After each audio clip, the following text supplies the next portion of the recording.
বিমান থেকে নিচের আকাশগুলো যখন দেখি তখন বলি যে এই বোধ হয় আমার জীবনের স্ট্রাগলটা শুরু করছি বাপ মার সংসারে, শুরু করছিলাম স্বামীর সংসারে, সেটাও হইল না, এখন বোধহয় শুরু করতেছি প্রবাস জীবনে। তোমার যে হাজবেন্ড তোমারে পাঠাইয়া দিল, মানে তুমি এত সুন্দর একটা মাইয়া, বা তোমার এত কম বয়স যেখানে তোমার সংসার করার কথা, তো তোমারে পাঠাই দিল, মালিকের বাসায় দিয়ে আসে। তখন সব কিছু বিকট বলতে অনেক স্টপ। জি, আমার নাম মোসাম্মদ সোনিয়া আক্তার। সোনিয়া, বয়স কত? 26। এখন 26 বছর বয়স। 26। আপনার জন্ম জেলা? ঢাকাতেই জন্ম, ঢাকাতেই বড়। ওকে, শুরু করেন আপনি। আমি ছোটবেলা থেকেই একদম খুব সেন্সিটিভ একটা মেয়ে। আমার বাবা একজন ছিলেন ড্রাইভার 2008 সালে। তো 8 সালে আমার বড় বোনের যখন বিয়ে হয়, তখন আমার বাবার কাছে কোনো মানে বিয়ে দেওয়ার মতো কোনো থাকে না, একটা বড় ধরনের অ্যামাউন্ট, ওই অ্যামাউন্ট আমার বাবার কাছে ছিল না। আপনি তখন, আপনার বয়স কত? 13-14। তো আমার বোনের যখন বিয়ে হয়, তখন আমার বাবা ঋণ করে কিছু টাকা, ঋণ করে আমার বড় বোনকে বিয়ে দেয়। বোনের বিয়ের 3 মাস পরে আমার বাবা একটা বড় ধরনের অ্যাক্সিডেন্ট করে। মানুষের ক্ষতি হয় নাই, বাট গাড়ির যে যাত্রী ছিল ওনাদের ক্ষতি হয়েছে। হওয়ার পরে আমার বাবা গাড়ি রাইখা পালায় আইসা পড়ে। তো সেদিন আর বাসা আসে না, পরের দিন বাসায় আসছে। তো সেদিন আইসা পুলিশ আসছিল আমাদের বাসায়, মালিক সহ। তো আমার বাবাকে আর পায় নাই। পরের দিন আমার বাবা আসছিল ভোর 4টা বাজে। বাবা আসার পর তারা কিভাবে যেন খবর পাইছে যে আমার বাবা বাসা আসছে, পুলিশ সহ ওই মালিক সহ বাসা আসছে। আসার পরে আনুমানিক 12টা দুপুর, তখন আমার বাবাকে ধরে নিয়ে যায়। আপনার সামনে? আমাদের সামনে, আমার ফুল ফ্যামিলির সামনে। বাবার যে মালিক উনি বলছে চিন্তা করেন না, যেভাবে হোক আমরা ছাড়াই নিয়ে আসুক। আমার বোন তখন ছোট, বড় বোনের বিয়ে হয়ে গেছে, আমি তখন ফ্যামিলির মেঝো মেয়ে, আমার কোনো বড় ভাই নেই, এবং আমরা 3 বোন। বাবার যে মালিক ছিল উনি ওনার গাড়ি ছাড়ায় উনি চলে গেছে। তো আমার মা যখন ওই মালিকের কাছে যখন যায় আমার বাবা ছাড়ানোর কথা বলতে, তখন বলে যে ওনার একটা বড় কেস হয়ে গেছে, এটা আপনারাই মিট করেন, আমি আমার গাড়ি ছাড়াই নিয়ে এসে পড়ছি। কারো কাছ থেকে দেখি সুদে টাকা পাই কিনা বাবারে ছাড়ানোর জন্য, কারো কাছে কিস্তিতে টাকা উঠাইতে পারি কিনা বাবারে ছাড়ানোর জন্য। তো আমি তখন ক্লাস 7-এ পড়ি, ছোটো বোনটা ক্লাস 1-এ পড়ে। মা তখন একজন গৃহিণী, কোনো কাজ করতো না। তো একটা টাইমে 1 মাস যায়, 2 মাস যায়, বুঝতাম যে আমার মা কত কান্নাকাটি করে, কত পরিশ্রম করে। সেই ভোরবেলা উঠা কাশিমপুর জেলখানায় চলে যেত আমার বাবাকে দেখার জন্য। আমরা 2টা বোন সারাদিন বাসায় একা থাকতাম। তো ওই টাইমটায় যেহেতু ক্লাস 7-এ পড়ি, স্কুল থেকে আইসা ছোটো বোনটারে নিয়ে বাসায় থাকতাম। তো একটা সময় 1 মাস যায়, 2 মাস যায়, তো খুব অভাব, একবেলা খাইলে আরেক বেলা খাইতে পারি নাই, এরকম অভাব ছিল। আর বাসায় যেহেতু থাকি, তো 2-3টা ছোট ছোট বাচ্চা, ওদের পড়াইতাম। এমনও দিন গেছে আমার মা 1 পট চালের জন্য, মানুষের থাকে না পাশাপাশি ঘর, যে আপা 1 পট চাল হইব, আমি পরবর্তীকালে আপনারে দিয়ে দিব, এমনও দুর্দশার দিন গেছে আমাদের। আমরা খুবই কষ্টে জীবনযাপন করছি। বাবা তখনও জেলে, বাবা 8 মাস জেলে ছিল, 8 মাস জেলে ছিল। এবং আমি, আমার মা, আমার ছোট বোন কী পরিমাণ যে সংগ্রাম করছি ওই 8টা মাস, সেটা একমাত্র আমি, আমার মা আর আমার ছোট বোন জানি। একবেলা ভাত খেলে আরেক বেলা পাইনি, এমনও দিন গেছে সারাদিন না খেয়ে গেছি। 10 টাকা 20 টাকার বাড়িতে যায় যে সমিতির যে টাকাগুলো উঠায়, পড়াশোনার বাদ দিয়া আমি সেই চাকরিটা নিচ্ছি, সেখানে আমার 800 টাকা বেতন, আমি ওইটাও ছেড়ে দিচ্ছি। ছেড়ে দেওয়ার পরে আমাদের পাশের রুমে তো উনি একজন গার্মেন্টসে কাজ করে। তো ওনাকে আমি জিজ্ঞেস করলাম, আন্টি আপনি তো গার্মেন্টসে কাজ করেন, তো গার্মেন্টসের বেতন কত? বলতেছে 1600 টাকা। তো তখন আমি বলি যে আন্টি দেখেন, আমার না এরকম অবস্থা, তো আপনি তো জানেন, তাহলে আমারে কি নিব? পরে বলতেছে হ্যাঁ নিব, তুমি তো নাম্বার মিলাইতে পারো, তোমারে নিব, মানে বডির ফরম পার্ট ব্যাক পার্টের যে বডিটা ওইটা মিলানোর জন্য। তা আমি বলতেছি তাইলে আমার বেতন কত দিব? হয়তো তোমার বেতন মনে হয় 1000 টাকা দিব। তো ওই যে 800 টাকা ওইখান থেকে 200 টাকা বেশি। তো আমি বলছি পরে আমি যদি ভালো কাজ করি তাহলে আমার বাড়াইবো, কয় হ্যাঁ বাড়াইবো, 1200 টাকাও করতে পারে, 1 বছর 6 মাস গেলে আবার 1200 টাকাও করতে পারে। তখন বলছে যে হ্যাঁ আমি করবো। গার্মেন্টসটা আমার বাবা কখনোই ভালো চোখে দেখতো না। দেখা যেতেছে একটা ভালো ফ্যামিলির সম্বন্ধ আসলে তখন শুনে যে মেয়ে গার্মেন্টসে কাজ করছে তখন একটা খারাপ, ভাড়া দিতে পারতাম না। হ্যাঁ, যেহেতু 6-7 মাসের ভাড়া জমে গেছে, তখন আমাদের টিন সেট দিছে রুম, বিল্ডিং রুম ছাইড়া আমরা টিন সেট রুমে গেছি। যাওয়ার পরে ওই বৃষ্টি আসলে পানি পড়তো ঘর দিয়া, তারপরে প্রচুর গরম যখন আসতো ঘরের ভিতর থাকা যেত না, খুবই মানে ভয়াবহ একটা দুর্দশা গেছিল টিনের আমাদের বাড়িতে। জীবন আসলে টিনের বাড়ি নিয়ে অনেকে রোম্যান্স করেন, হ্যাঁ। যে বৃষ্টি পড়লে টিনের চালের মুটমুট শব্দ সব ঠিক আছে, কিন্তু টিনের বাড়িতে যখন থাকবেন তখন ওই বৃষ্টির শব্দটা শুধু ভালো লাগে না, গরমের সময় ভেতরে যে একদম পুরা মানে হিটারের মতো গরম হয়। আমি ছোটবেলায় টিনের বাড়িতে থেকেছি, আমি জানি, যে কারণে আমি বললাম টিন নিয়ে আসলে আসলে এক ধরনের ফ্যান্টাসি আমাদের বোধহয় কাজ করে, বিশেষ করে এসির ভিতরে থেকেই ফ্যান্টাসিগুলো কাজ করে। রিয়েল লাইফে আসলে ওই পান্তা ভাত কিংবা ওই টিনের চালওয়ালা ঘর এগুলো আসলে কষ্টেরই। হ্যাঁ, যাই হোক। তো বাবাও আসার পরে আমি গার্মেন্টস তো ছাইড়া দিই, আবার আমি ক্লাসে ভর্তি হই। কোন ক্লাসে ভর্তি হন? তখন ক্লাস 7 ছিলাম, তখন ক্লাস 8 পড়ি। নানি ভর্তি হওয়ার পরেই যাতায়াত করতে করতে তো একটা ছেলের সাথে আমার পরিচয় হয়। কিভাবে হয় পরিচয়টা? পরিচয়টা হয় আমি ওইখানে যখন স্কুলে যাই, তার সাথে একটা ভালো উনি দেখতো আমাকে। হ্যাঁ, তো ওই আমার যে ক্লাসমেট ওনার সাথে আর কি ভালো একটা ওনার সাথে পরিচয়, বাট আমার সাথে না। তো উনি যখন ওনাকে বলে যে ওই মেয়েটাকে আমার ভালো লাগছে, তো মেয়েটাকে আমার ভালো লাগছে, তো ওই অনুযায়ী ওনার সাথে আমার কথা হয় কয়েকদিন। উনি আমার ফোন নাম্বার নেয়, কথা হয়, এবং আমারও ভালো লাগে। এরকম করতে করতে ওনার সাথে আমি প্রায় 1 বছর পর্যন্ত আমার রিলেশন ছিল। তখন ফ্যামিলিগতভাবেই আমাদের একটা পারিবারিকভাবে আমাদের একটা বিয়ের সিদ্ধান্ত হয়। আপনার পরিবার জানলো কিভাবে? আমার পরিবারকে আমি জানাইছি যে আমি ছেলেটাকে পছন্দ করি। আমি যেহেতু স্কুলে পড়ি তখন আমাদের পাশের ঘরের এক ভাবি ছিল, তো ওনার মাধ্যমে আমি বলছি। তো সব কিছু মিলাইয়া ওনাদেরও পছন্দ হয়, আমাদেরও পছন্দ হয়। তো সেই ক্ষেত্রে আমার বাবা বলে আচ্ছা ঠিক আছে, আমরা দিন তারিখ পাকা করি। আমাদের পারিবারিক ভাবে বিয়ে হয় এবং খুব ধুমধাম করে অনুষ্ঠান করে বিয়ে হয়। এবং বিয়ে হয়ে যাওয়ার পরপরই আমার 3 দিনের দিন আমি খুব অসুস্থ। আমাকে যে একটা পরীক্ষা দেয়, ওই পরীক্ষাতে ধরা পড়ে যে আমার পিত্তথলিতে পাথর হয়েছে, তো ওইটার অপারেশন করা লাগবে। ফ্যামিলির মানুষ বলতেছে যে কি মেয়ে বিয়ে করলি, হইলো মাত্রই এখন অসুস্থ। খুব অনেক দিন পর্যন্ত আমি হাসপাতালে ছিলাম, আমাকে কেউ দেখতে যায় নাই, আমার হাজবেন্ডও আসে না। তো আমার মায় ফোন করে যে তুমি আসো দেখতে, তখন বলে যে আমার কাছে কোনো টাকা নেই। তখন বলতেছে আচ্ছা ঠিক আছে, বিয়ের ভিতরে যে সোনিয়ারে যে কানের দুলগুলা দিছিলাম, তাহলে তুমি সেগুলা বিক্রি কইরা, মানে সেটা আমি বলছি আমার হাজবেন্ডকে, আমি বলছি যে তাহলে তো ওগুলো বিক্রি কইরা তাহলে তুমি চলে আসো আমার দেখার জন্য। তো সেইগুলো বিক্রি করে আসে আমাকে দেখতে। তারপর আমি যখন ওনাদের ফ্যামিলিতে যাওয়ার পরে শুনি যে সে কাজ করে না। আমার বিয়ে হওয়ার পরই আমাদের আলাদা করে দেয় আমার শ্বশুর শাশুড়ি। হ্যাঁ, আমরা আলাদা থাকি। তো আলাদা একটা অন্য বাড়িতে একটা রুম নিয়ে থাকি। তো ওই রুমের ভিতরে শুধু একটা খাট আর হচ্ছে গিয়ে একটা ফ্যান, সেটাও ওই যে আমার যে জিনিস বিক্রি করে সেই টাকা দিয়েই ওগুলা কিনে।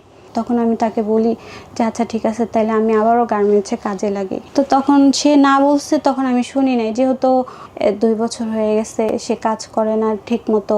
শুধু আমরা যে রুমটায় থাকি সেই রুমটার ভাড়া দেয়, আর ওই আমার শ্বশুর শাশুড়ি ভাত রান্না করলে আমাদের একটু বল পাইতা ভাত দেয় আর একটু তরকারি দেয়, সেটা খেয়ে আমরা দিন পার করি।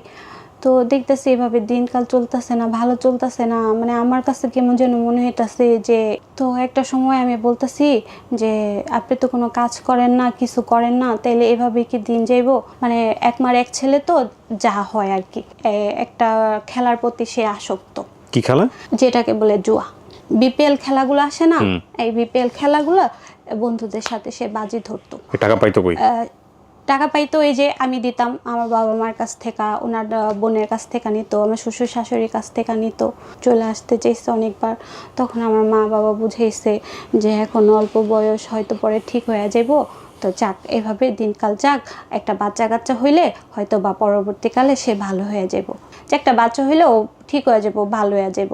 তখন আমার মেয়েটা পেটে আসে এবং দেখতেছি যে দিন দিন সে ভালোই বুকে, সে দিন দিন ওটার প্রতি আরও বেশি আসক্ত। সে ঠিকমতো ঘরে আসে না, সে রাত্রে 2টা বাজে আসে, 3টা বাজে আসে এবং রাত্রে 2টা বাজে 3টা বাজে আমি যখন ঘুমায় থাকি তখন ফোন দেয়, এমুক লোক আসতেছে, এমুক লোকের কাছে 5,000 টাকা দাও। ওহো। হ্যাঁ, বালিশের নিচে রেখা যায়, আলমারির ভিতরে রেখা যায়, মানে ওনার টাকা ওনার সেফটে থাকতো। কখনো আমি ওনার 2 টাকা আমি দেখতামও না, ওনার 2 টাকা আমি ধরতামও না। আর যখন ওনার কাছে টাকা না থাকতো তখন ঘরে আইসা আলমারি এভাবে ঘুষাইতো। আমি কথা বললে তার মেজাজ গরম হয়ে যেত। তাহলে যেহেতু আমার ননাসরা বিদেশ করছে, তাইলে ওনারা মনে হয় যেহেতু ওনারা ভালো আছে তাইলে বোধহয় আমিও ভালো থাকবো। বিদেশ করে আসছে, ওনাদের যে অ্যামাউন্টটা ছিল ওনাদের স্বামী সংসার নিয়ে, যেহেতু ওনারা ভালো আছে, আর যেহেতু আমার হাজব্যান্ড এত টাকা ঋণ করছে, তখন প্রায় সে 3-4 লাখ টাকা ঋণ করে ফেলছে অলরেডি। তো লাস্টের দিকে আমি একদম শেষ পর্যায়ে আমি বলছি, যেহেতু আপনারা বিদেশ গেছেন তাহলে আমিও বিদেশ যাব।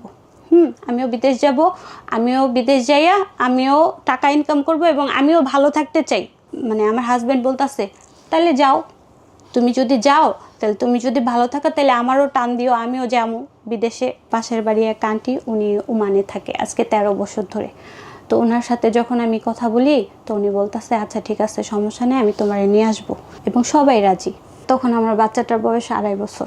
প্রবাসে যাওয়ার আগের দিন, মানে আমি ওমানে যাওয়ার আগের দিন, আমার হাজব্যান্ড, আমি আর আমার মা আর আমার বাচ্চা এয়ারপোর্টে যাই।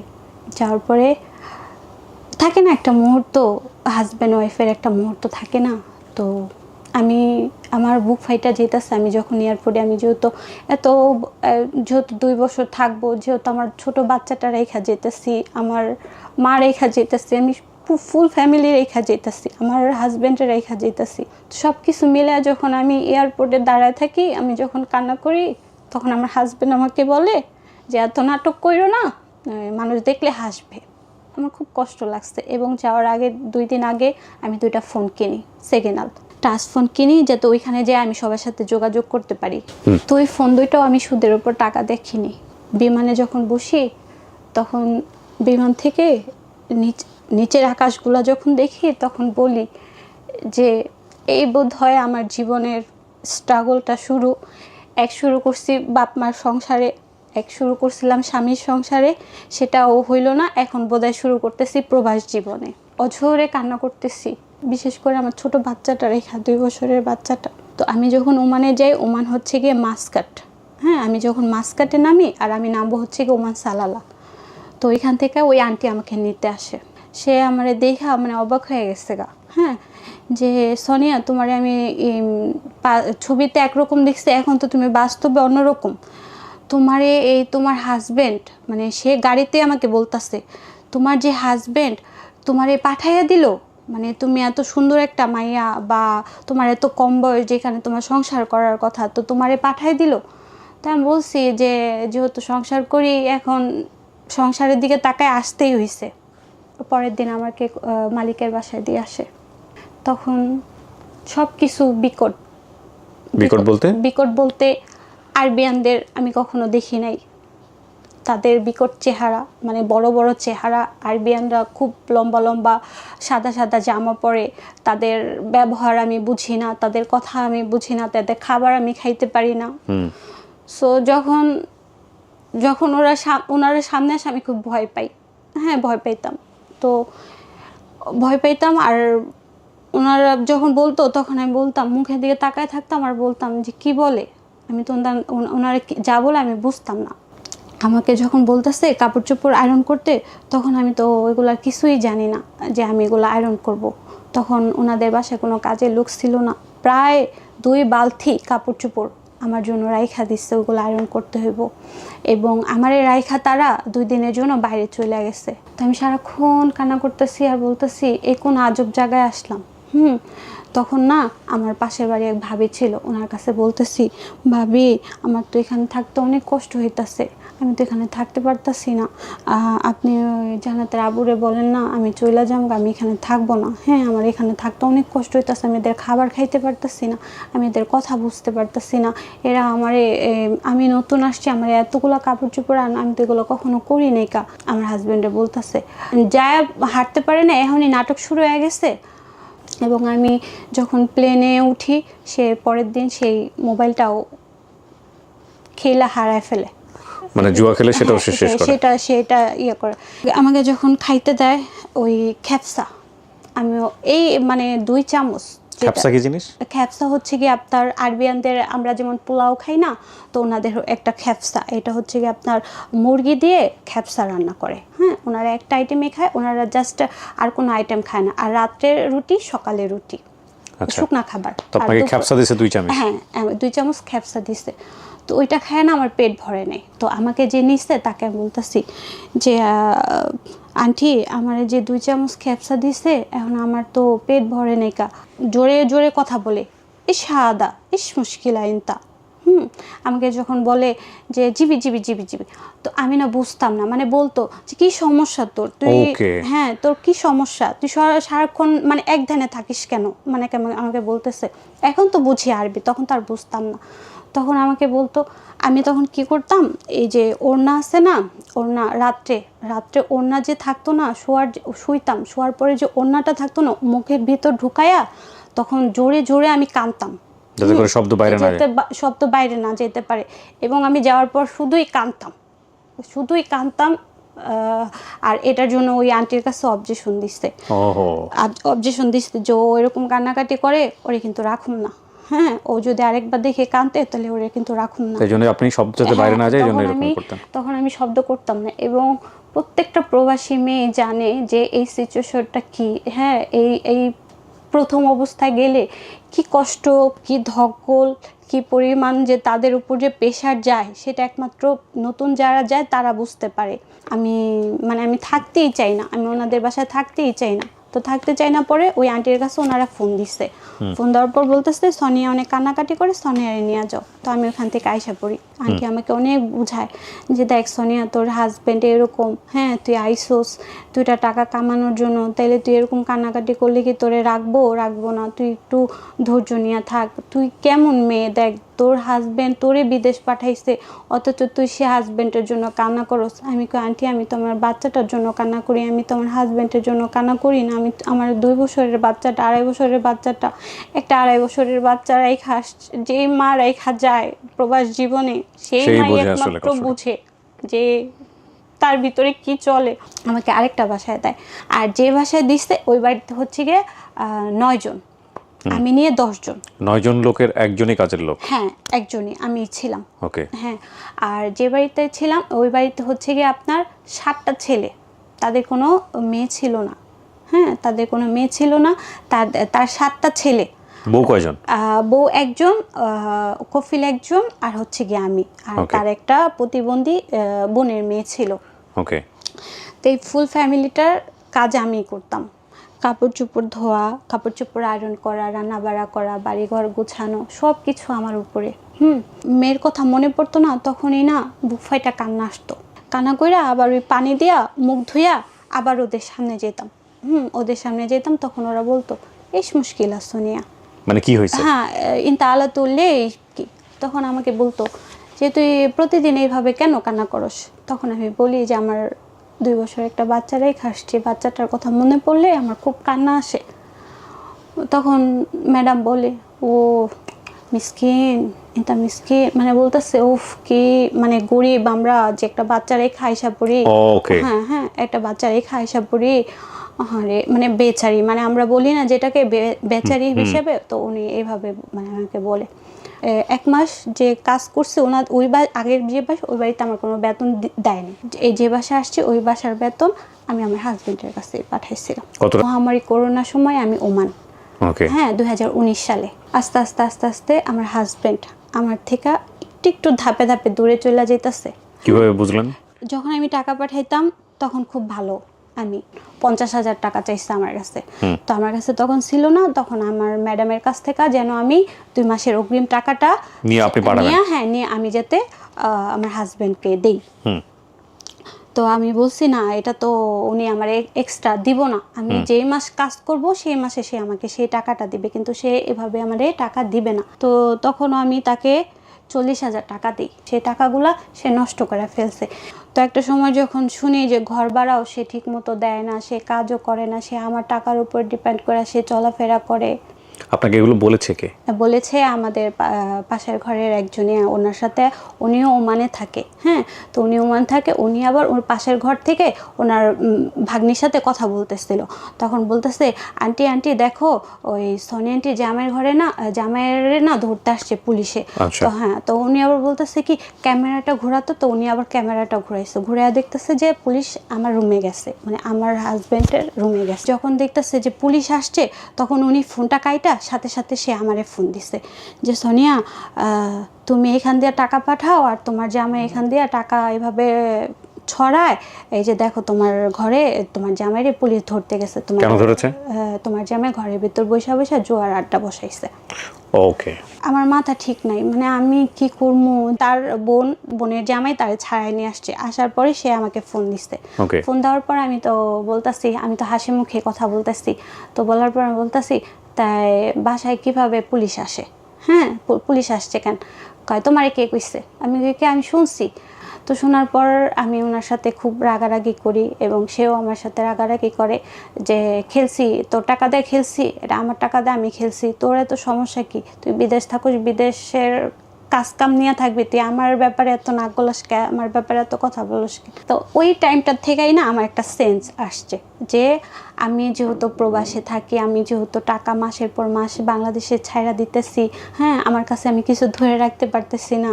আমি বাংলাদেশে গেলে আমার যেহেতু আমার হাজব্যান্ডের আমি এই পরিস্থিতি দেখতেছি, তখন আমি কি করব? দেশে যেয়ে টাকা পাঠানো বন্ধ করে দেন? তখন আমি টোটালি টাকা পাঠানো বন্ধ করে দিই 2020 সালে। তখন আমি একটা সময় তারে ব্লক মারি। শুধু টাকার জন্য ব্লক মারলেন? হ্যাঁ, ওই যে আমাকে বলে যে টাকা দেওয়ার জন্য, এর সাথে আমার শুধু খারাপ ব্যবহার করে। 3 দিনের দিন আমি তার ব্লকটা আবার খুলি, আবারও করতেছে, আবারও সে টাকার জন্যই আমাকে কথা বলে। তো এ পর্যন্ত আমি তার অ্যাকাউন্টে না হলেও 2 থেকে 3 লাখ টাকা দিচ্ছি। হ্যাঁ, অ্যাকাউন্টে না, মানে বিকাশের মাধ্যমে, যে আমি তারে 2-3 লাখ টাকা দিচ্ছি। তাহলে আমি বিকাশের মাধ্যমে ওখান থেকে টাকা পাঠানো যায়? হ্যাঁ। কিভাবে পাঠাতেন বিকাশের মাধ্যমে? বিকাশের মাধ্যমে ওখানে বাঙালিরা ছিল, বাঙালির যে ফ্যাক্স লোডের মতো সেম, ওনারা ওইখানে টাকা রিচার্জ করতো। মানে আপনি দিতেন, ও ওখান থেকে ভাবে রিচার্জ? একদম বাংলাদেশের মোবাইলে ঢুকতো? একদম বাংলাদেশের মোবাইলে আসে। এত ইজি? হ্যাঁ, এত ইজি। ওকে। যখন আমি দেশে আসার জন্য বাচ্চার বাবা আমাকে চাপ দিতেছে, তখন আমি আমার কফিলের কাছে বলি আমার 2 মাসের জন্য ছুটি দেয়। তো ছুটি দিচ্ছে আমাকে, তখন করোনার সময় আমি ছুটিতে বাড়িতে আসি। যেদিন আসি তার 3 দিন পরই তার সাথে আমার বিরাট ধরনের একটা গ্যাঞ্জাম।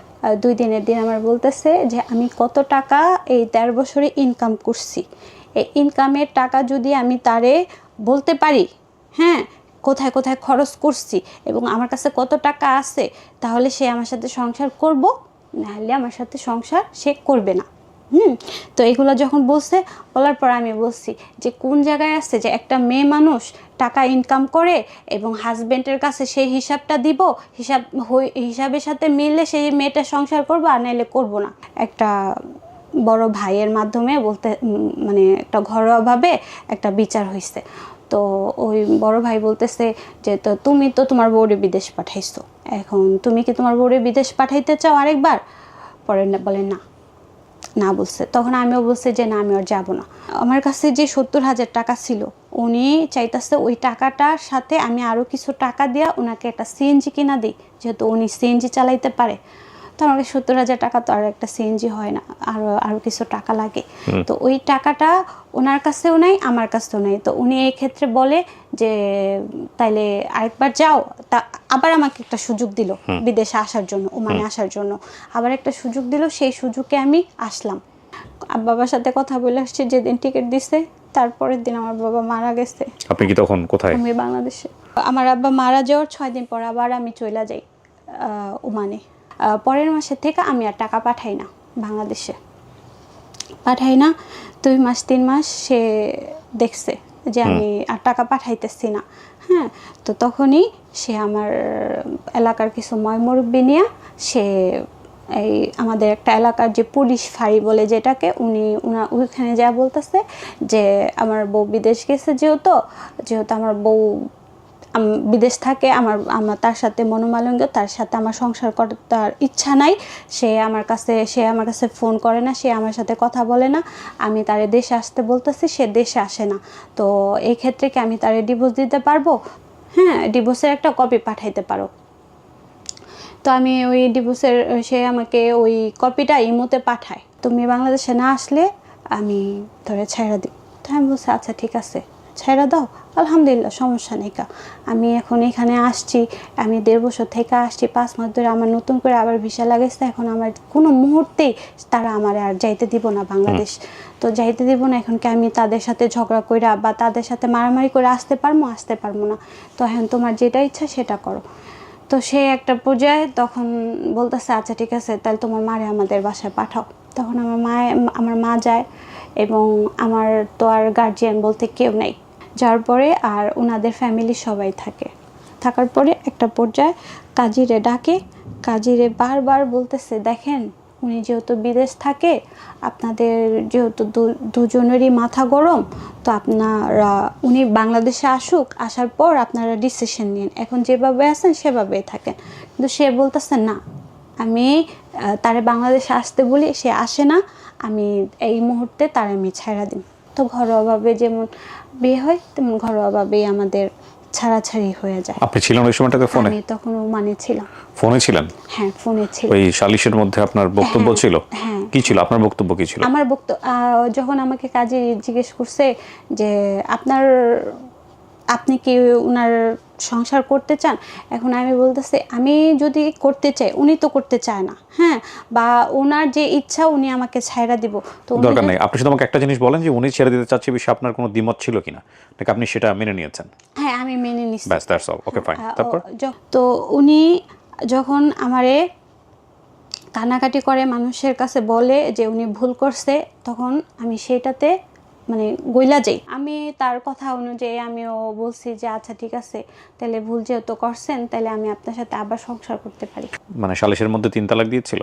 হ্যাঁ, 3 তালাক সে মুখে দেয় নাই, সে লিখিত। বাট তালাক কয়টা হয়েছে এখন তো কাগজে লেখা থাকে, 1 তালাক না 2 তালাক না 3 তালাক?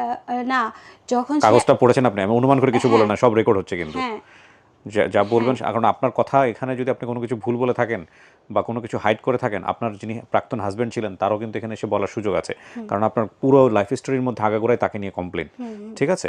সুতরাং তারও কিন্তু বলার সুযোগ আছে। এই জন্য জিজ্ঞেস করছি, যেটা আপনি জানেন তাহলে বলবেন জানি, আর না হলে যে বলবেন জানি না। আপনাকে যে তালাকটা দিয়েছিল সেটা কি 1 তালাক ছিল না 3 তালাক ছিল?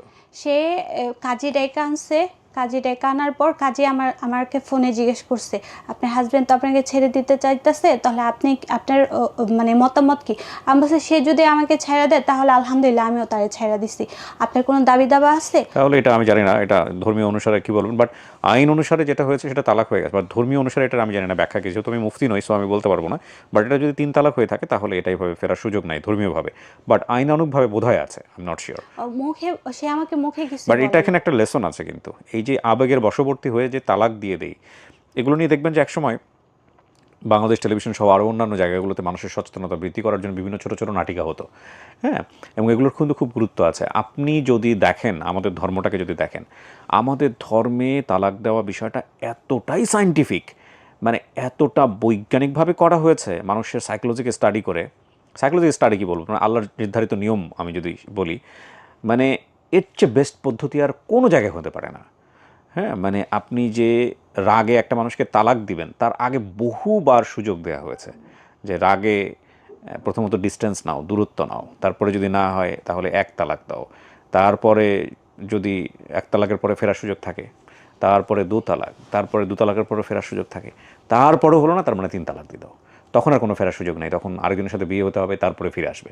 সো এই যে ব্যাপারটা, মানে কতটা বৈজ্ঞানিক, তাই না?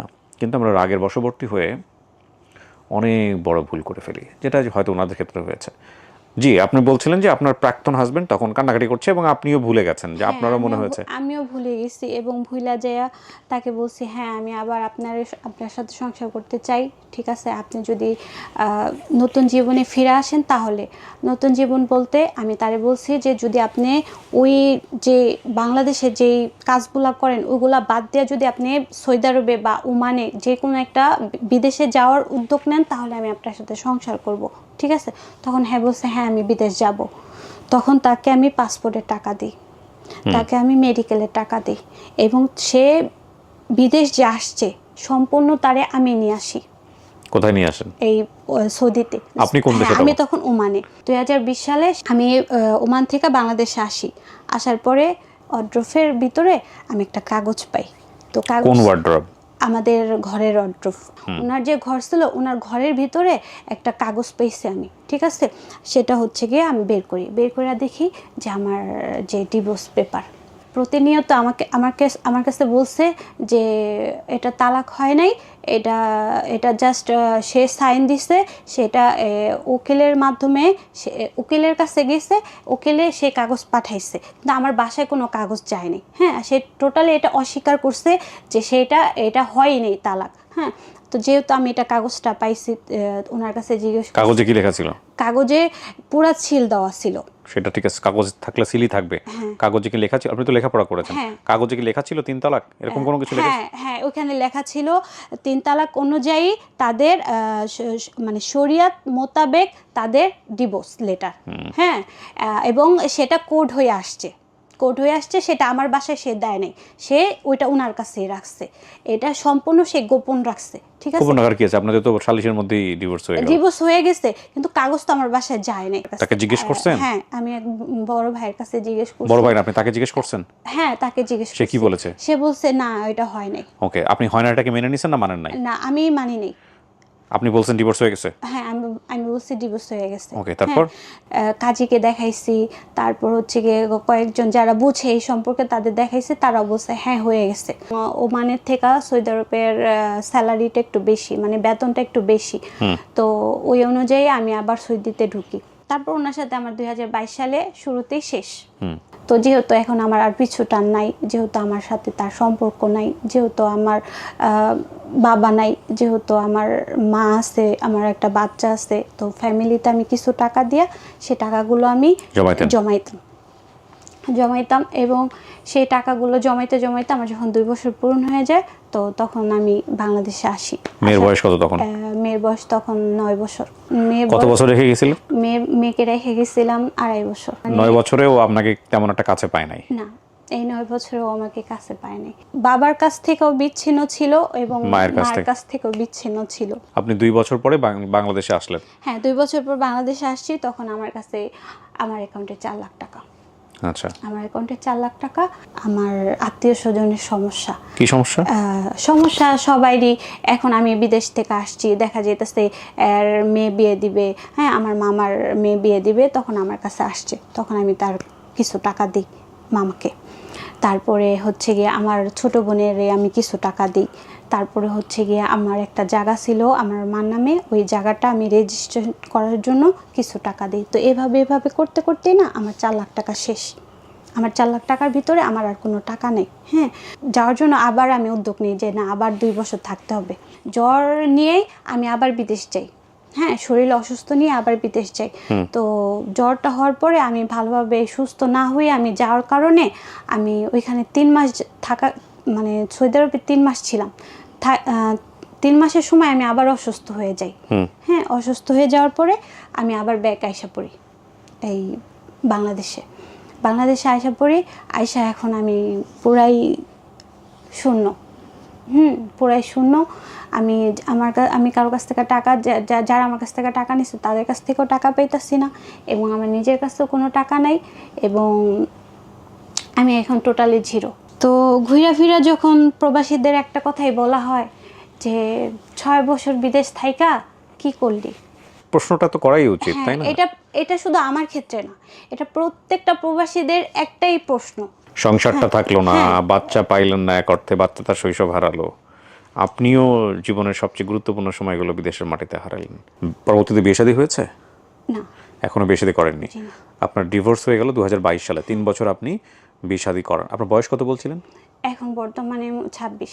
বিয়ে শাদী করার ইচ্ছা আছে? এখন আমার কোনো ইচ্ছা নাই। কেন? ইচ্ছা নাই এখন, ইচ্ছা নাই এটাই যে এখন আরও সামনের দিকে যাইতে চাই।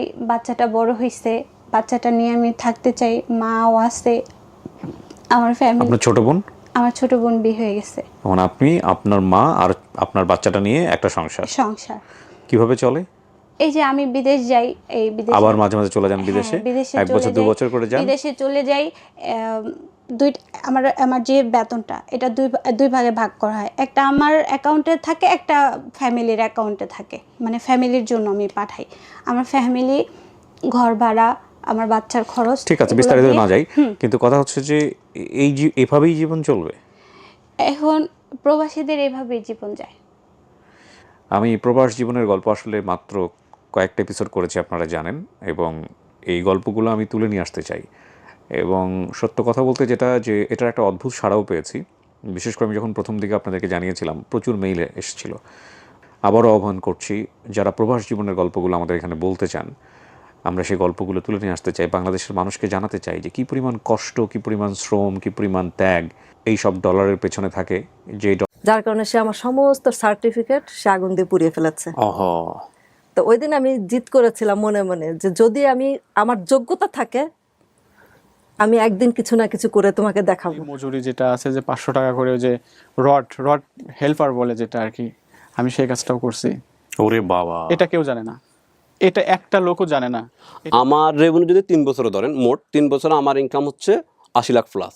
80 লাখ প্লাস? 80 লাখ প্লাস 3 বছরে আপনি 80 লাখ প্লাস ইনকাম করেছেন? 80 লাখ প্লাস। আমার নাম মোহাম্মদ নাজমুল হোসেন।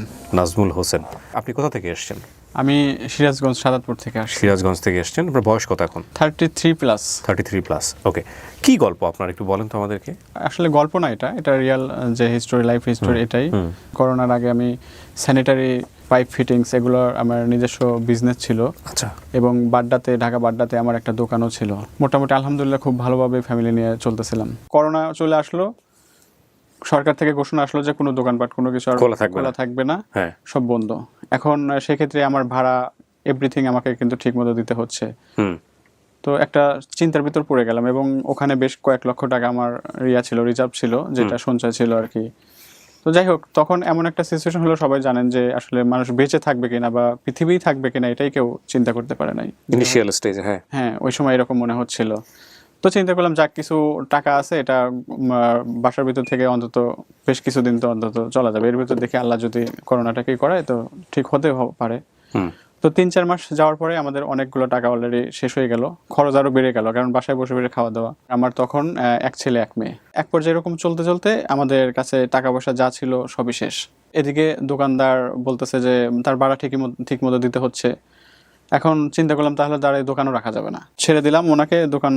উনি আমাকে একদম A to Z সব ভাড়া আমার থেকে রেখে দিল, কোনো কনসিডার করলো না। বললাম যে দেখেন ভাই, আপনিও বুঝতে পারছেন যে দোকানটা বন্ধ, এখান থেকে আমার কোনো ইনকাম সোর্স নেই, কোনো কিছু নেই। বলতেছে ভাই এটা আমার বিষয় না। তো উনি আমার থেকে পাই টু পাই দোকান ভাড়া রেখে দিল 5 মাসের। অনেক টাকার মালামাল ছিল, যেগুলো আমি পানির দামে বলা চলে আর কি বিক্রি করে দিতে বাধ্য হলাম, কারণ দোকান ছেড়ে দিয়েছি। এখন তো আমি মাল পাইপ ফিটিং এগুলো তো কিছু রাখতে পারবো না। তখন ফ্যামিলির সাথে চিন্তা করলাম, আমার ওয়াইফের সাথে চিন্তা করলাম যে আমাদের আর ফ্ল্যাট বাসায় আর মনে হয় সম্ভবত থাকা হচ্ছে না, টাইলস বাসায় আর আমাদের থাকার মনে হয় ভাগ্যটা নেই। সেক্ষেত্রে হচ্ছে আমরা একটা নিচতলা এক রুমের একটা বাসায় চলে গেলাম, যেখানে অনেকগুলো লোক টয়লেট শেয়ার করে, বাথরুম শেয়ার করে, মানে যেটার সাথে আমরা আসলে ইউজ টু কখনোই ছিলাম না। তো এরকম একটা অবস্থায় চলে গেলাম। এছাড়া ফ্যামিলি প্রেশার তো আসতেইছে, ছেলে মেয়েকে ঠিক মতো পুষ্টিকর খাবার দাবার দিতে পারতেছি না। এগুলো তো ফলমূল তো ওই সময় বিলাসিত। কি করব আসলে, আর কিভাবে চলবো, ইনকাম সোর্সটা তাহলে এখন কেমনে কি করব, মানে কোনো কিছুই বুঝে উঠতে পারছি না। এত বেশি ডিপ্রেশনে চলে গেলাম, যেটা মানে খুবই খারাপ লাগতেছিল। আমার ওয়াইফও খুবই টেনশন করতেছিল এই ব্যাপারগুলো, যে কি হবে তাহলে এখন। বলতেছে একটা চাকরি বাকরি খোঁজো, তুমি তো আগে চাকরি করতা, একটা চাকরি খোঁজো। তো ওকে বোঝালাম যে দেখো আসলে চাকরি করে আমাদের যে এখন ইনকাম সোর্স বা আমাদের যে চলাচলের যে অবস্থা তৈরি হয়েছে, আসলে চাকরি করে যে টাকা পাবো এটাতে কোনোভাবেই হবে না। তো এরকম ডিপ্রেশন করতে করতে হঠাৎ করে আর কি ফোন টিপতে আপনারই একটা ভিডিও, নেভি ওই একটা ছিল নেভি ম্যাম নামের, আপনার যে শিখনের একটা ভিডিও আমার চোখের সামনে আসলো, যে ফ্রিল্যান্সিং করেও ইনকাম করা যায়। আচ্ছা এরকম একটা মানে এমন একটা মুহূর্ত আসলে মনে হলো যে আমি একদম মানে মনে হয় একটা নতুন একটা জীবন ফিরে পেলাম, এরকম একটা আমার কাছে মনে হয়। এর আগে জানতেন না বিষয়গুলো আপনি? আমি একদম টোটালি মানে অনলাইন থেকে ইনকাম করা যায় বা ফ্রিল্যান্সিং কি জিনিস এগুলো আমি কোনো কিছুই আমি জানতাম না, কারণ আমার পুরো লাইফ ইয়াটাই ছিল ডিফারেন্ট। ব্যবসা বাণিজ্য করতাম এগুলো জাস্ট এটা, আর এগুলো কখনো বিলিভও করতাম না যে অনলাইনে এগুলো তো সব বাংলাদেশে ম্যাক্সিমামই খারাপ বা বাটপার হওয়ার সম্ভাবনাটাই বেশি থাকে। তো এগুলোর দিকে নজর দিতাম না। তো ওইটা যখন দেখলাম, দেখার পরে আপনি দেখলাম যে কিবরিয়া ভাইয়ের যদি কোনো ভিডিও আসে এটা 100% অথেন্টিক, এখানে তো কোনো মানে ভুয়া হওয়ার কোনো চান্স নেই। তো আমি ওইটাকে আমি খুব মনোযোগ দিয়ে দেখলাম। দেখার পরে ওখান থেকে ওনাদের যে কয়েকজন যে ছিলেন তাদের হিস্টোরিগুলো আমি দেখে মানে নিজেকে খুবই ওখান থেকে অনুপ্রাণিত করলাম যে মনে হয় এটা আমার দিস ইজ দ্য চান্স। মানে কোথাও কোনো দিক চারিদিকে যখন অন্ধকার, মনে হলো যে এটাই আমার এখন সময় যে কিছু একটা আমাকে করতে হবে, রাইট, করা লাগবে, যেভাবে হোক আমাকে শিখতে হবে। এবং সবাই যদি ওরা যদি পারে আমি পারবো না, কেন পারবো না? আমাকে পারতে হবে। আমার ছেলে মেয়ে আছে, আমার ওয়াইফ আছে, আমার ফ্যামিলি আছে। আপনার লেখাপড়া কত দূর ছিল? আমি ইয়া থেকে আমাদের সাদাতপুর ডিগ্রি কলেজ থেকে ডিগ্রি কমপ্লিট করে ডিগ্রি পাস করেছিলেন। ওকে, তারপর তো এরপরে এরকম একটা অবস্থা হয়ে গেল, তখন আমি শিখনের সাথে যোগাযোগ করে আমি অ্যাডমিশনটা তৎক্ষণাৎ নিয়ে নিলাম। কোন ক্যাটাগরি? ডিজিটাল মার্কেটিং এর উপর। Digital marketing. সবার একটু আমি মানে অভিজ্ঞতা নেই, ভাবছি যে ফেসবুক বা ইনস্টাগ্রাম এই রিলেটেড কাজকর্ম ম্যাক্সিমাম থাকে, তো ফেসবুক তো টিপাটিপি করি, তাহলে সেক্ষেত্রে ডিজিটাল মার্কেটিংটা মেবি আমার জন্য এটা হেল্পফুল হবে। হ্যাঁ, তো এটা নিলাম। কিছু বোঝা নাই কিন্তু যে আসলে ফ্রিল্যান্সিং কি কিছু না, ওইটা দেখেই আমি কোর্সটা নিয়ে নিলাম। নেওয়ার পরে যথামতো ওনাদের ক্লাসগুলো করতাম এবং ক্লাস আসার আগ মুহূর্ত খুবই এক্সাইটেড থাকতাম যে হ্যাঁ ক্লাস করব, মানে কি আমি শিখতেছি, আমি জানতেছি অনলাইনে। হ্যাঁ, অধীর আগ্রহে থাকতাম মানে কোর্স কখন ক্লাসটা শুরু হবে। 8:30টায় আমাদের ক্লাস শুরু হতো এরকম। তো এইভাবে ক্লাস করতাম। সপ্তাহে কদিন থাকতো ক্লাস? আমাদের সপ্তাহে 3 দিন ক্লাস ছিল। কটা পর্যন্ত? এটা আপনার 9:30 থেকে 8:30 থেকে 9:30 পর্যন্ত 1 ঘন্টা করে। এটা 1 ঘন্টার বেশিও হয়তো, 1.5 ঘন্টাও হয়তো। ওখানে আমাদের যে মেন্টর ছিলেন, আসলে নামটা বলতে চাচ্ছি না, বাট ওনাকে ম্যাক্সিমামের একটাই প্রশ্ন ছিল যে আমরা কি এই 3 মাসের কোর্সটা করেই কি ইনকাম করতে পারবো? তখন আসলে ওই আমাদের যে বস ছিলেন উনি বললো যে হ্যাঁ এটাও পসিবল, বাট সেরকম করে যদি শিখতে পারেন তাহলে পসিবল, তবে 6 মাসটা হইলে পরে কনফার্ম পসিবিলিটিটা বাড়ে, এরকম বললো। কিন্তু আমরা তখনও জানি না যে আদৌ ইনকাম করতে পারবো কিনা, কিন্তু প্রচুর পরিমাণে আশা বুক বেঁধে আছে যে হ্যাঁ পারবো। সবার কি অবস্থা জানি না, কিন্তু আমাকে তো দেখতেই পাচ্ছেন যে বুঝতেই পাচ্ছেন যে আমার পিঠ দেওয়ালে ঠেকে গেছে, আমাকে এখান থেকে কিছু করতে হবে। এরপরে আমি শিক্ষণের আরও যে অন্যান্য মেন্টর আছে বা সাপোর্ট টিম যারা আছে তারা সহযোগিতা করতে লাগলো। আমি যখন যেটা প্রবলেম পড়ছি তারা আমাকে হেল্প করলো। হেল্প করার পরে তারপরে আমি মানে কোনোভাবে আমি কোর্সটা আমার শেষ হয়ে গেল। কোর্স শেষ হয়ে যাওয়ার পরে দেখলাম যে না, আসলে বিষয়টা এরকম না যে কোর্স শেষ হলেই ইনকাম, এটা আসলে একেবারেই বিষয়টা এরকম না। কারণ এখানে যে যত দ্রুত স্কিলটা ডেভেলপ করতে পারে তত দ্রুত ইনকামটা আসে। এবং তখনকার বুঝতে পারলাম যে হ্যাঁ ফ্রিল্যান্সিংটা কী, মানে ফ্রিল্যান্সিং মানে যে এই যে লাখ লাখ টাকা ইনকাম বা এরকম, হ্যাঁ এটা হয়, বাট ওটা এরকম না, স্কিল ডেভেলপ করে দেন তারপরে এটা হয়। তো তখন আমি কোর্সটা কমপ্লিট হওয়ার পরে আমি আর কাজ পাচ্ছিলাম না। আমি সারা রাত জেগে আমি আমার যে ফাইবারে মার্কেট প্লেস আছে ওখানে আমি ট্রাই করতে থাকি বা কিন্তু নতুনদের জন্য যে কতটা কঠিন, আমি মানে রাত জাগতে এক পর্যায়ে প্রায় সিক হয়ে গেলাম। এদিক থেকে আমার ফ্যামিলির থেকেও প্রেশার আসলো যে আসলে কিছু হবে না, শুধু এভাবে রাত জেগে বা এরকম বসে থেকে কোনো লাভ হবে না, কিছু হবে না। তখন মনে মনে কিবরিয়া ভাইকে বলতেছিলেন, কিবরিয়া ভাই মানে আমি চিন্তা করতে না, কিন্তু আমি তো দেখছি যে আমার আশেপাশের লোকজন তারা মানে আমি তখন একেবারে চোখের সামনে দেখতে পাচ্ছি যে হ্যাঁ তারা পাচ্ছে, মানে এখন আর কোনো দেখা মানে শোনার ভিতরে নাই, একদম আমি দেখতে পাচ্ছি যে আমারই হয়তো পরিচিত এক ভাই আছে, সে পাচ্ছে করতেছে। তখন আমার ভিতরে যে আমি ওই সময়টা আমার কখন আসবে, আরো বেশি ফ্রাস্ট্রেশন, মানে আমি আরো সারা রাত একটা না, আমি এমন আছে যে সারা রাত জেগে 8টা না সকাল 8টা বেজে গেছে 9টা বেজে গেছে আমি চলতেছে আমার, বুঝি না বুঝি কিন্তু আমি ট্রাই করে যাচ্ছি এরকম। তো করতে করতে ইতিমধ্যে তো ফ্যামিলিকে তো ঠিকই, আমার ঢাকার বাড়িতে যেহেতু আছে ফ্যামিলিকে আমার ভরণ পোষণ এটা তো দিতেই হবে। আমার ওয়াইফ যথেষ্ট সাপোর্ট করছে, কিন্তু বোঝেনি তো দিন শেষে মেয়ে মানুষ যত একটু ভয়ভীতি থাকে যে আমার সিকিউরিটি আমাদের কি হবে, আসলে এইভাবে যদি শেষ পর্যন্ত সাকসেস হতে না পারে তাহলে কি হবে।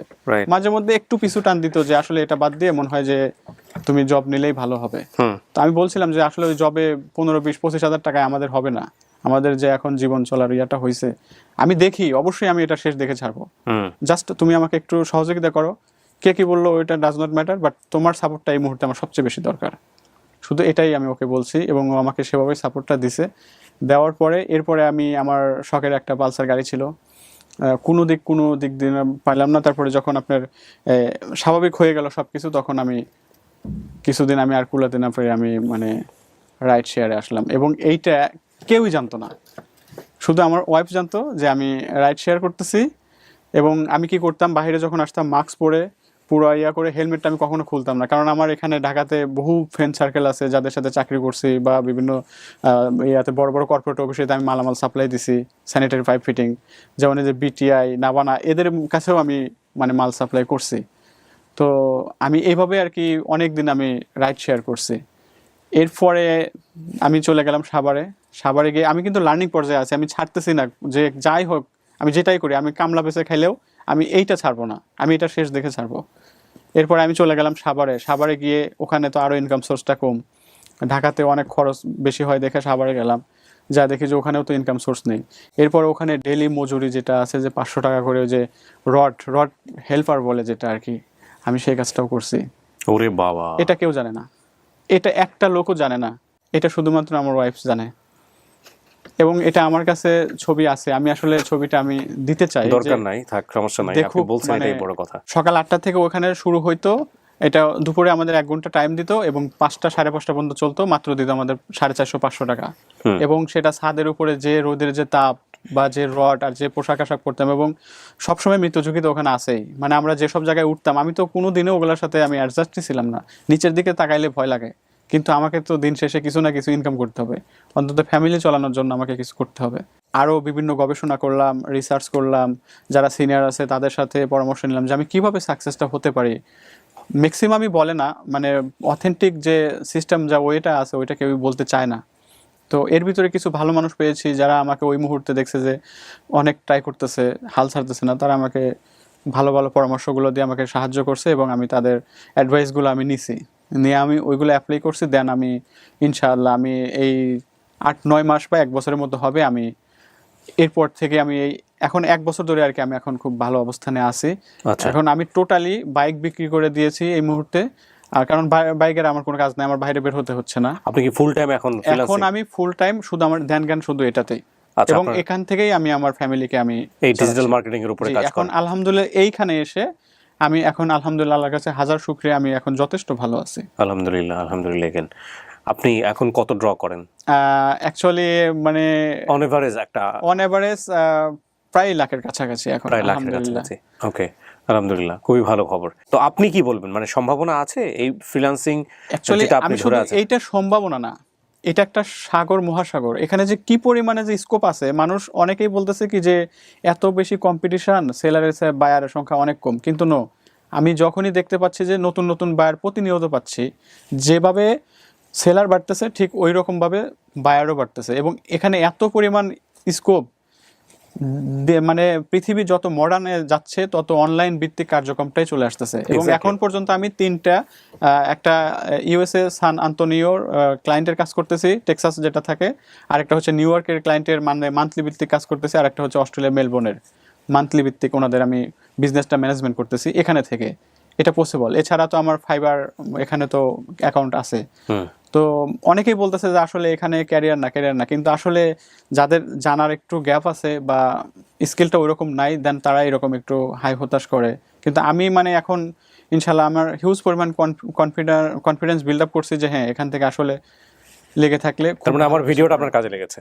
মানে আমি কি বলবো যে মানে আপনার কাছে যে কি কৃতজ্ঞ মানে এই ব্যাপারটা নিয়ে, শুধু আপনি আমাকে না, আমার মতো এরকম হাজারো শেষ হয়ে যাওয়া, নিঃস্ব হয়ে যাওয়া তরুণ বা লোকজনদেরকে আপনি তাদের ফ্যামিলি সহ আপনি মানে বাঁচাই নিয়েছেন, হয়তো আল্লাহ আপনার মাধ্যমে করিয়েছে। দেখেন, একটা কথা মনে রাখবেন, আমি সবসময় আপনাদের একটা কথা বলি, ব্র্যান্ড প্রমোশনের ক্ষেত্রে এই যে উনি মাঝখানে একটা কথা বললো না আমাকে, যে কিবরিয়া ভাই যেহেতু বলেছে সুতরাং এটা ভালো কিছু হবে, এবং এটা চোখ বন্ধ করে বিশ্বাস করে ঝাঁপাই পড়া, এটা যেমনটা টাফ, মানে এটা ওই বিশ্বাসটার প্রতি আমার শ্রদ্ধা আছে, কিন্তু এটা আমাদের কাজের জায়গাটাকে যে কী পরিমাণ সংকীর্ণ করে দেয়। এই যে আপনারা বিশ্বাসটা করেন, এই কারণে আমরা বেশি কাজ করতে পারি না, কারণ আমাদের প্রত্যেকটা প্রতিষ্ঠানকে অনেক বেশি যাচাই বাছাই করতে হয়। আমার এখানে যারা বিজ্ঞাপন করতে আসেন তাদের প্রত্যেককে আপনারা চাইলে জিজ্ঞাসা করে দেখতে পারেন, আমি অনলাইনে একদম লাইভ বলছি, লাইভ তো না, ভিডিওর মাধ্যমে আমি রেখে দেবো এটা, যে কী পরিমাণ কাগজপত্র যাচাই করি আমরা। তারপরও দু একটা যে ভুল হয় না তা না, যত বেশি ভুল হয় আমরা সেখান থেকে শিখি। তো সেই জায়গাটা থেকে ইশিকনের সাথে আমাদের কাজ করা লম্বা সময় ধরে, এবং খুব মজার গল্প আছে ইশিকনের সাথে, যদি সময় হয় আমি কোনো একদিন শেয়ার করব। বাট এই যে উনি এসে সফলতার গল্পটা বলে গেলেন, কোনো একটা ভিডিও দেখে উনি শিখেছিলেন এবং এটা ওনার নিজের জীবনে কাজে লেগেছে, এরকম গল্প হর হামেশাই তৈরি হচ্ছে। আমরা আরও বেশ কিছু উদাহরণ আপনাদের সামনে নিয়ে আসতে চাই। চলে যাচ্ছি পরের গল্পে। আপনার নাম? মোহাম্মদ ইসমাইল হোসেন। ইসমাইল হোসেন। ইসমাইল হোসেন, বয়স কত আপনার? 27+। 27+। ওকে। জন্ম জেলা কোথায়, বাড়ি কোথায়? শরীয়তপুর। শরীয়তপুর। আপনি শরীয়তপুর থেকে আসছেন আমাদের এখানে? জি জি। বাড়িতে বসে কাজ করেন? জি, বাড়িতে বসে। নাকি ঢাকাতে থাকেন? না, বাড়িতে বসে। বাড়িতে বসে, শরীয়তপুর। বলেন কি হয়েছে, গল্পটা শুনি একটু। তো আমি ফ্যামিলির হচ্ছে সবার ছোট ছেলে, 4 ভাই বোন। হুম। তো বড় ভাইটা ফ্যামিলি থেকে একটু ডিসকানেক্ট হয়ে যায় যে কোনো পারিবারিক কারণে। জি। তো এটার জন্য ফ্যামিলির দায় দায়িত্বটা আমার উপরেই। আচ্ছা। তো সেই 2013 সাল বলা চলে। তো সেখান থেকে মাঝখানে আমি কিছু জব বলতে একটা রেস্টুরেন্টে জব করি ম্যানেজমেন্টিং দায়িত্বে। তো ওই সময়টাতে দেখা গেল আমি মুভি দেখা বা নাটক সিনেমা এগুলোর চাইতে ফ্রিল্যান্সিং রিলেটেড যেই ভিডিওগুলো আছে ওগুলাতে একটু বেশি আগ্রহ ছিল আমার। ওকে। এবং এখানের আপনার একটা প্রোগ্রাম দেখা থেকে আমার হচ্ছে অনুপ্রেরণাটা আরো বেড়ে গেল। কি দেখছেন আপনি এখানে? আপনার একটা ভিডিও দেখেছিলাম সেই করোনার আগে, আচ্ছা, করোনার শুরুর দিকে সম্ভবত। ওকে। ওই ভিডিওটা দেখে আমি তার আগে থেকে ফ্রিল্যান্সিং বুঝতাম, মানে কিছুটা জানতাম। তো আপনার ভিডিওটা দেখার পরে ইচ্ছা হইলো যে না, এরকম কিছু করা যেতে পারে, যেহেতু আমার ইচ্ছাটা বাসায় বসে যেন আমি ইবাদতটা একটু কমপ্লিটলি করতে পারি পরিপূর্ণভাবে। ওই অ্যাঙ্গেল থেকে দেখা গেল যে আমার এরকম একটা ইচ্ছা ছিল। তো রেস্টুরেন্ট লাইফ থেকে আমি এই ভিডিওগুলো দেখতাম বা যতটুকু সম্ভব মোবাইল থেকে ট্রাই করতাম। এর মধ্যে ফ্যামিলি থেকে বাইরের মানে ইউরোপে আমাদের শরীয়তপুরে সবচেয়ে বেশি হচ্ছে ইতালি প্রবাসী বলা চলে। হ্যাঁ। তো ইতালির প্রতি একটা ইচ্ছে ছিল। আমাদের ফ্রেন্ড বলেন, ছোট ভাই বড় ভাই ম্যাক্সিমামই হচ্ছে ইতালি প্রবাসী। হ্যাঁ। তো সেখান থেকে আমার একটা ইচ্ছা ছিল যে ইউরোপ যাব। ডেট পড়লো ফ্লাইয়ের, তার 2-3 দিন আগে হচ্ছে আমাদের বাংলাদেশে কোভিডের যে লকডাউন প্রথম, ওই লকডাউনটা শুরু হয়ে গেল। তো তখন আমি লকডাউন সম্পর্কে কিছুই বুঝি না, লকডাউনটা আসলে কি। তো তখন হচ্ছে আমার ফ্লাই হওয়ার কথা ছিল। যাই হোক, তো আমি ঢাকা বিভিন্ন এম্বাসিতে দৌড়াদৌড়ি করার পরে আমার এজেন্সি ওরা লাস্টে বলতেছে যে কতদিন লাগে আসলে বলা চলে না, যেহেতু আমি সবার ছোট, আমার বড় 2টা বোন আছে। ওদের সাথে একটু আলোচনা করলাম যে আপু এরকম এরকম, আমি তো কম্পিউটারটা শিখছি অনেক আগেই, তো আমি এখন এটার থেকে এরকম এরকম বুঝাইলাম যে ফ্রিল্যান্সিং বা ঘরে বসে এরকম ইনকাম করা যায়। কিন্তু আমার জন্য প্রবলেম হচ্ছে একটাই মেন সমস্যা, ইংলিশে একটু দুর্বল। একটু না বলা চলে, ভালোই দুর্বল ছিলাম। তো এটা আমার ভয় ছিল প্রথম দিক থেকেই। তো আমার বোন এইটাই প্রশ্ন করলো, তুই এই জিনিসটা কি করবি? তখন আমি বললাম যে আমি এরকম কিছু করতে চাই, এখান থেকে মানুষের যদি 10 ঘন্টা লাগে আমি না হয় সেখানে 20 ঘন্টা সময় দেবো। কিন্তু যেহেতু আমার ইংলিশটা একটু দুর্বল, আমি মনে হয় 20 ঘন্টা পরিশ্রম করব, কিন্তু আমাকে এখান থেকে কিছু একটা করতে হবে। আপনি কি আমার ভিডিও এর আগে থেকে দেখতেন নাকি ওটাই প্রথম দেখেছেন? ওটার আগেও কিছু ভিডিও দেখেছি। দেখেছেন, ওকে। তো আপনার এটা দেখে মনের মধ্যে বিশ্বাস হয়েছিল যে এখান থেকে কিছু করা সম্ভব?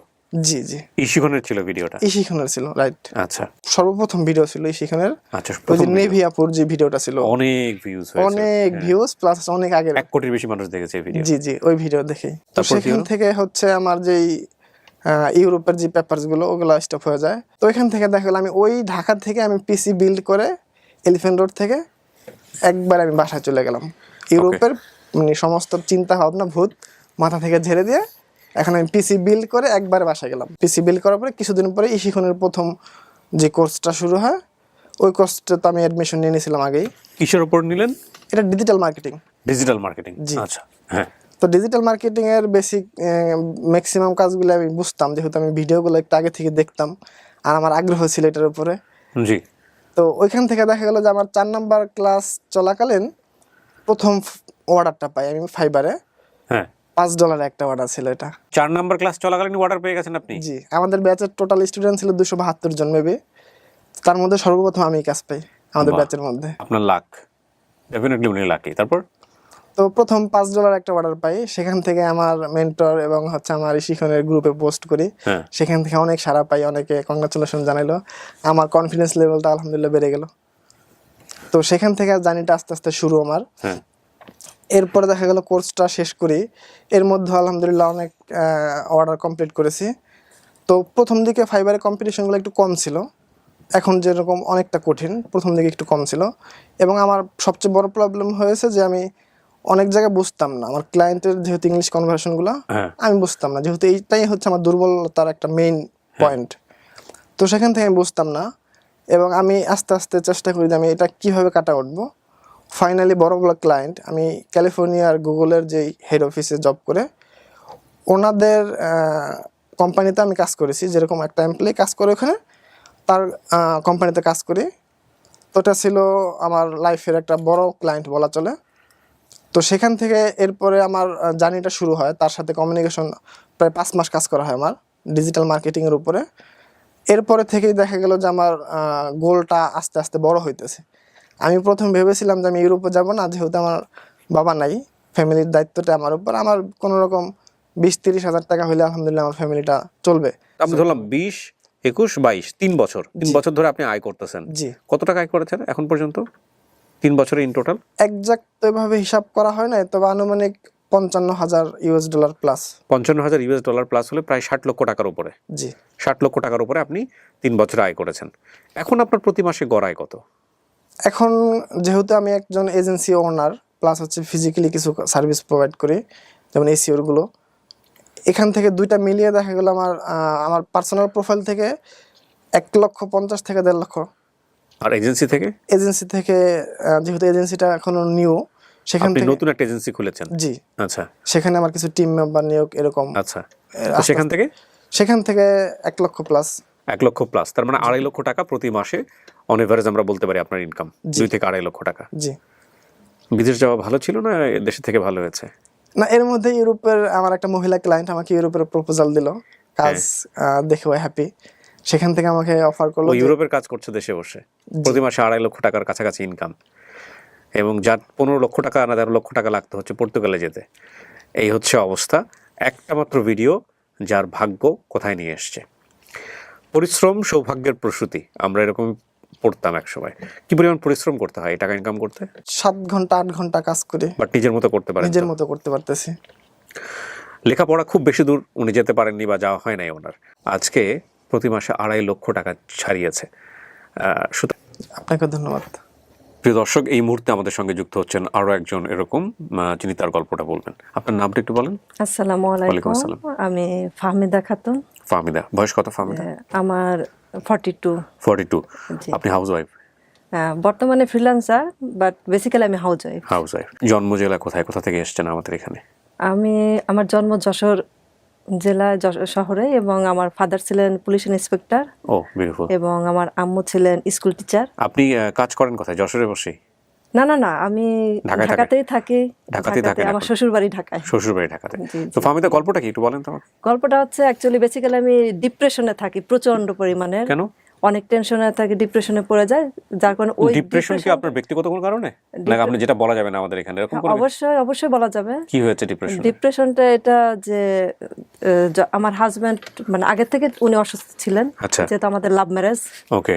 তা যখন আমার ছেলের বয়স আর কি আপনার 7 বছর বয়স, তখন হঠাৎ ওনার কিডনি ও হয়ে যায়, 2টা কিডনি আর কি। উনি বেঁচে আছেন, ভালো আছেন? হ্যাঁ হ্যাঁ। ওকে।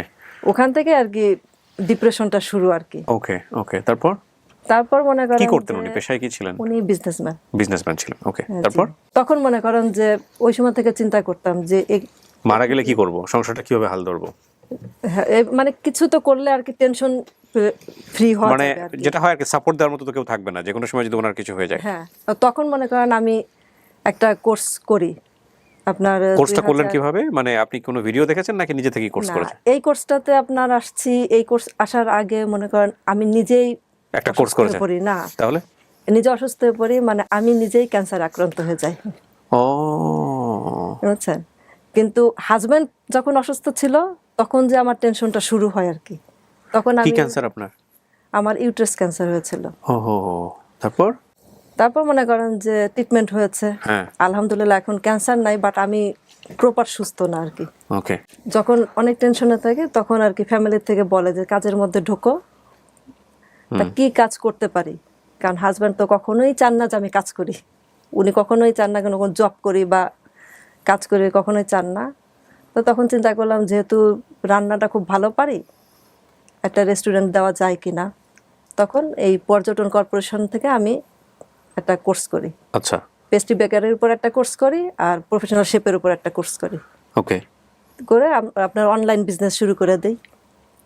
আচ্ছা, 1 মাস 2 মাস করার পরে হাজব্যান্ড ওটা অফ করে দিল যে কাজ করতে হবে না। ওইভাবে থাকতে থাকতে মনে করেন যে এত বেশি মোবাইলের প্রতি আসক্ত হয়ে যাই, বুঝছেন, যে মোবাইল আমার জীবন হয়ে যায়। হ্যাঁ, তা শুধু গেম খেলতাম মোবাইলে, মানে গেমের প্রতি আসক্ত, গেম খেলতাম। তা ওটা নিয়ে সংসারে তো দ্বন্দ্ব চলতো। হ্যাঁ, হ্যাঁ, হ্যাঁ, খুব স্বাভাবিক। তারপর মনে করেন 2021-এ যে হঠাৎ হাজব্যান্ডের ট্রিটমেন্ট করতে যে, মানে ইন্ডিয়াতে করতে যে, আমি একটা আমার চেক আপ করাই যে আমি তো সিক থাকি সবসময়, যে কেন আমি অসুস্থ থাকি। তখন ওই টেস্টে আপনার ধরা পড়লো যে আমার মেজর ক্যান্সার। ওহো, এটা তখন ওই সময়টা মনে হলো তো কি যে হয়তো বা বাঁচবো না। তখন মনে করেন যে মোবাইলও ফেলে দিয়েছি, সিম টিম যা ছিল সব ফেলে, মানে একা যে একটা ঘরবন্দি হয়ে যায়। তখন আমার ছেলে এসে আমাকে বলে কি, আম্মু ক্যান্সার হয়েছে, কি হয়েছে, যে কদিন বেঁচে আছো লাইফটাকে এনজয় করো। হ্যাঁ, হ্যাঁ, হ্যাঁ। তখন মনে করেন আবার ওই মোবাইল, হাজব্যান্ড একটা মোবাইল গিফট করলো, আবার সেই মোবাইলে গেম গেম গেম, আবার ঝগড়া সংসারে।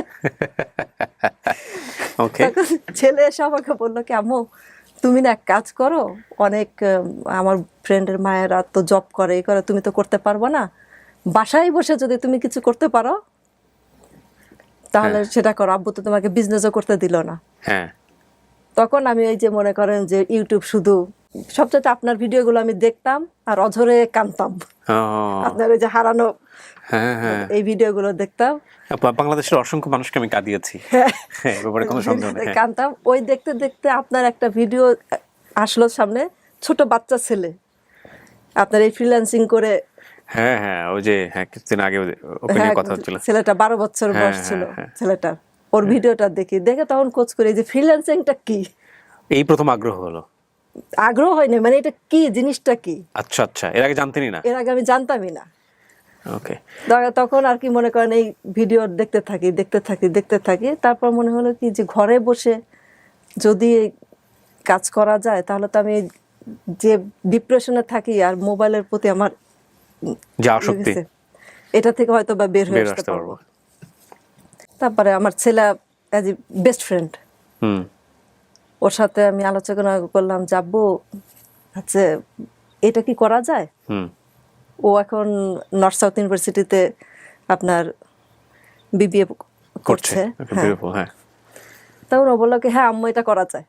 গুগলে সার্চ দিলাম নাম্বার 1 ইনস্টিটিউট কোনটা আছে যেখানে শেখা যাবে। তখন আমি ইস্যুখানে এটা পেলাম নাম্বার 1। ওরে বাবা, এটা তো জানা ছিল না। ইস্যুখানটা পেলাম, তখন আমি ইস্যুখানে আর কি সরাসরি নাম্বার কালেক্ট করে ওদেরকে ফোন দিয়েছি। আচ্ছা, আচ্ছা, ফোন দিয়েছি, তখন ওরা বললো যে অফলাইন অনলাইন দুটোই আছে। আর যেহেতু আমি ঢাকার স্থানীয়, আমি সরাসরি ওদের কোচিং এ চলে আসলাম, ভর্তি হয়ে গেলাম। ওখানে গিয়ে প্র্যাকটিক্যালি করেছেন আপনি? হ্যাঁ, হ্যাঁ। ওকে। তারপরে ছেলেকে বললাম, যাবো কোর্স করতে হলে একটা ল্যাপটপ লাগবে। ছেলে পরের দিনে আমাকে একটা ল্যাপটপ গিফট করলো। তখন মনে করেন যে কাজ শিখতে শিখতে, যেহেতু আমার একটা অপারেশন হয়ে গেছে। কি শিখলেন আপনি? আমি ডিজিটাল মার্কেটিং এর কোর্স করেছি।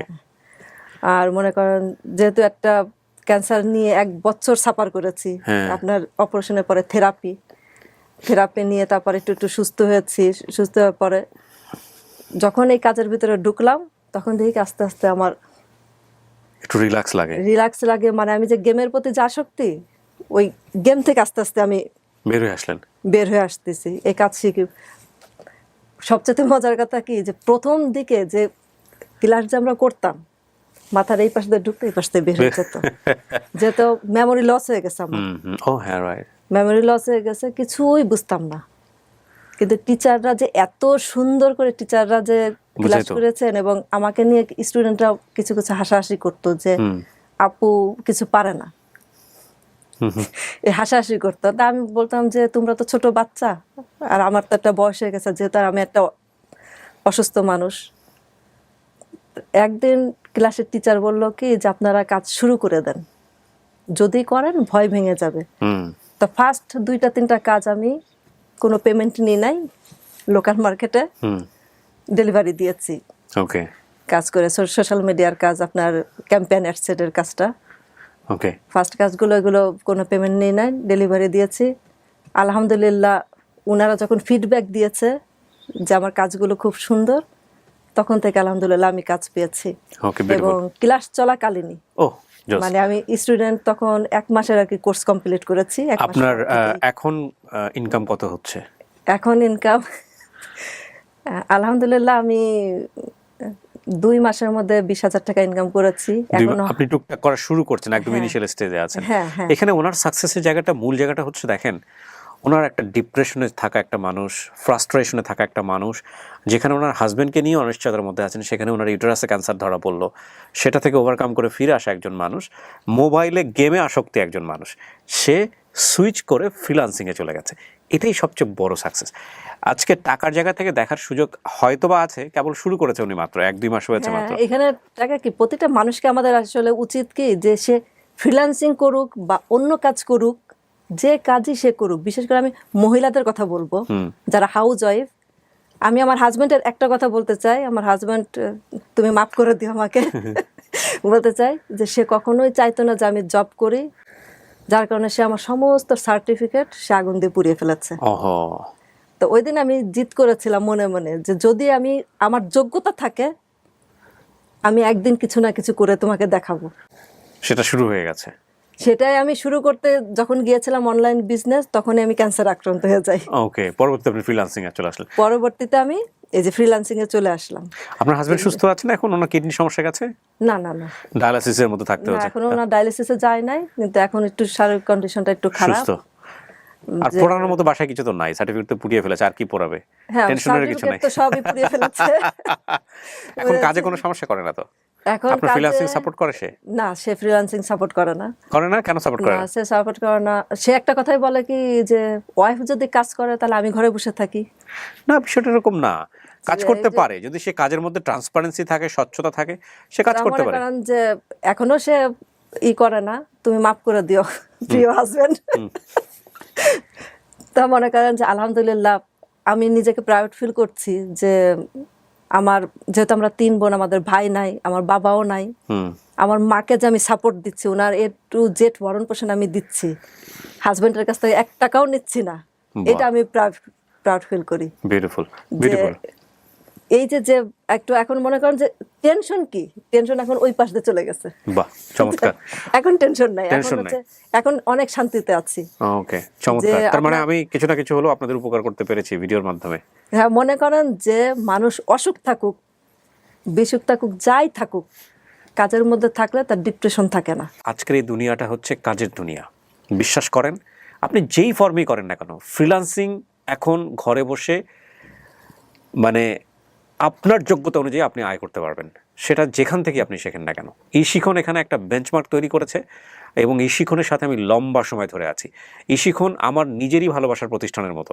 এই শিখন যদি কোনো ভুল করে, সেখানে আমি সরাসরি ইব্রাহিম ভাইকে, যেহেতু উনি প্রতিষ্ঠানের ওনার, আমি ওনাকে ধরতে পারি, এবং উনি খুব সহজ সরল টাইপের একটা মানুষ।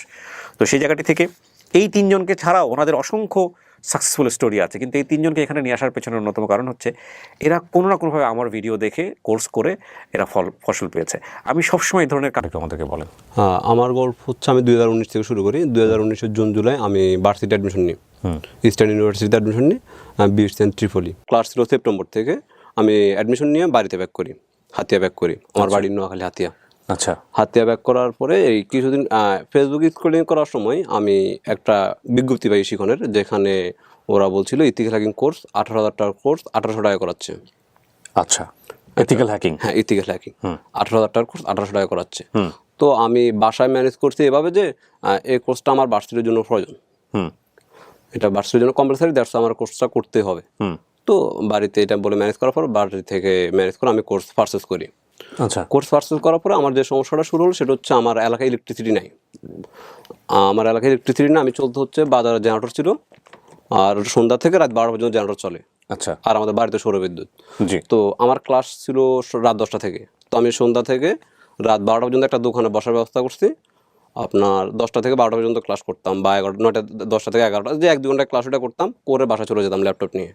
ল্যাপটপ আমাকে 2 ঘন্টা সার্ভিস দিত দিনের বেলা, 2 ঘন্টা প্র্যাকটিস করতাম। দেন তারপর দিন ইভিনিংয়ে আবার পাওয়ার কানেক্ট করে আমি আবার কাজ প্র্যাকটিস করতাম এবং 10টা থেকে ক্লাস করতাম। আচ্ছা, এটা ছিল এভাবে চলতেছিল। আফটার 2 মান্থ আমি ঢাকায় ফিরে আসি।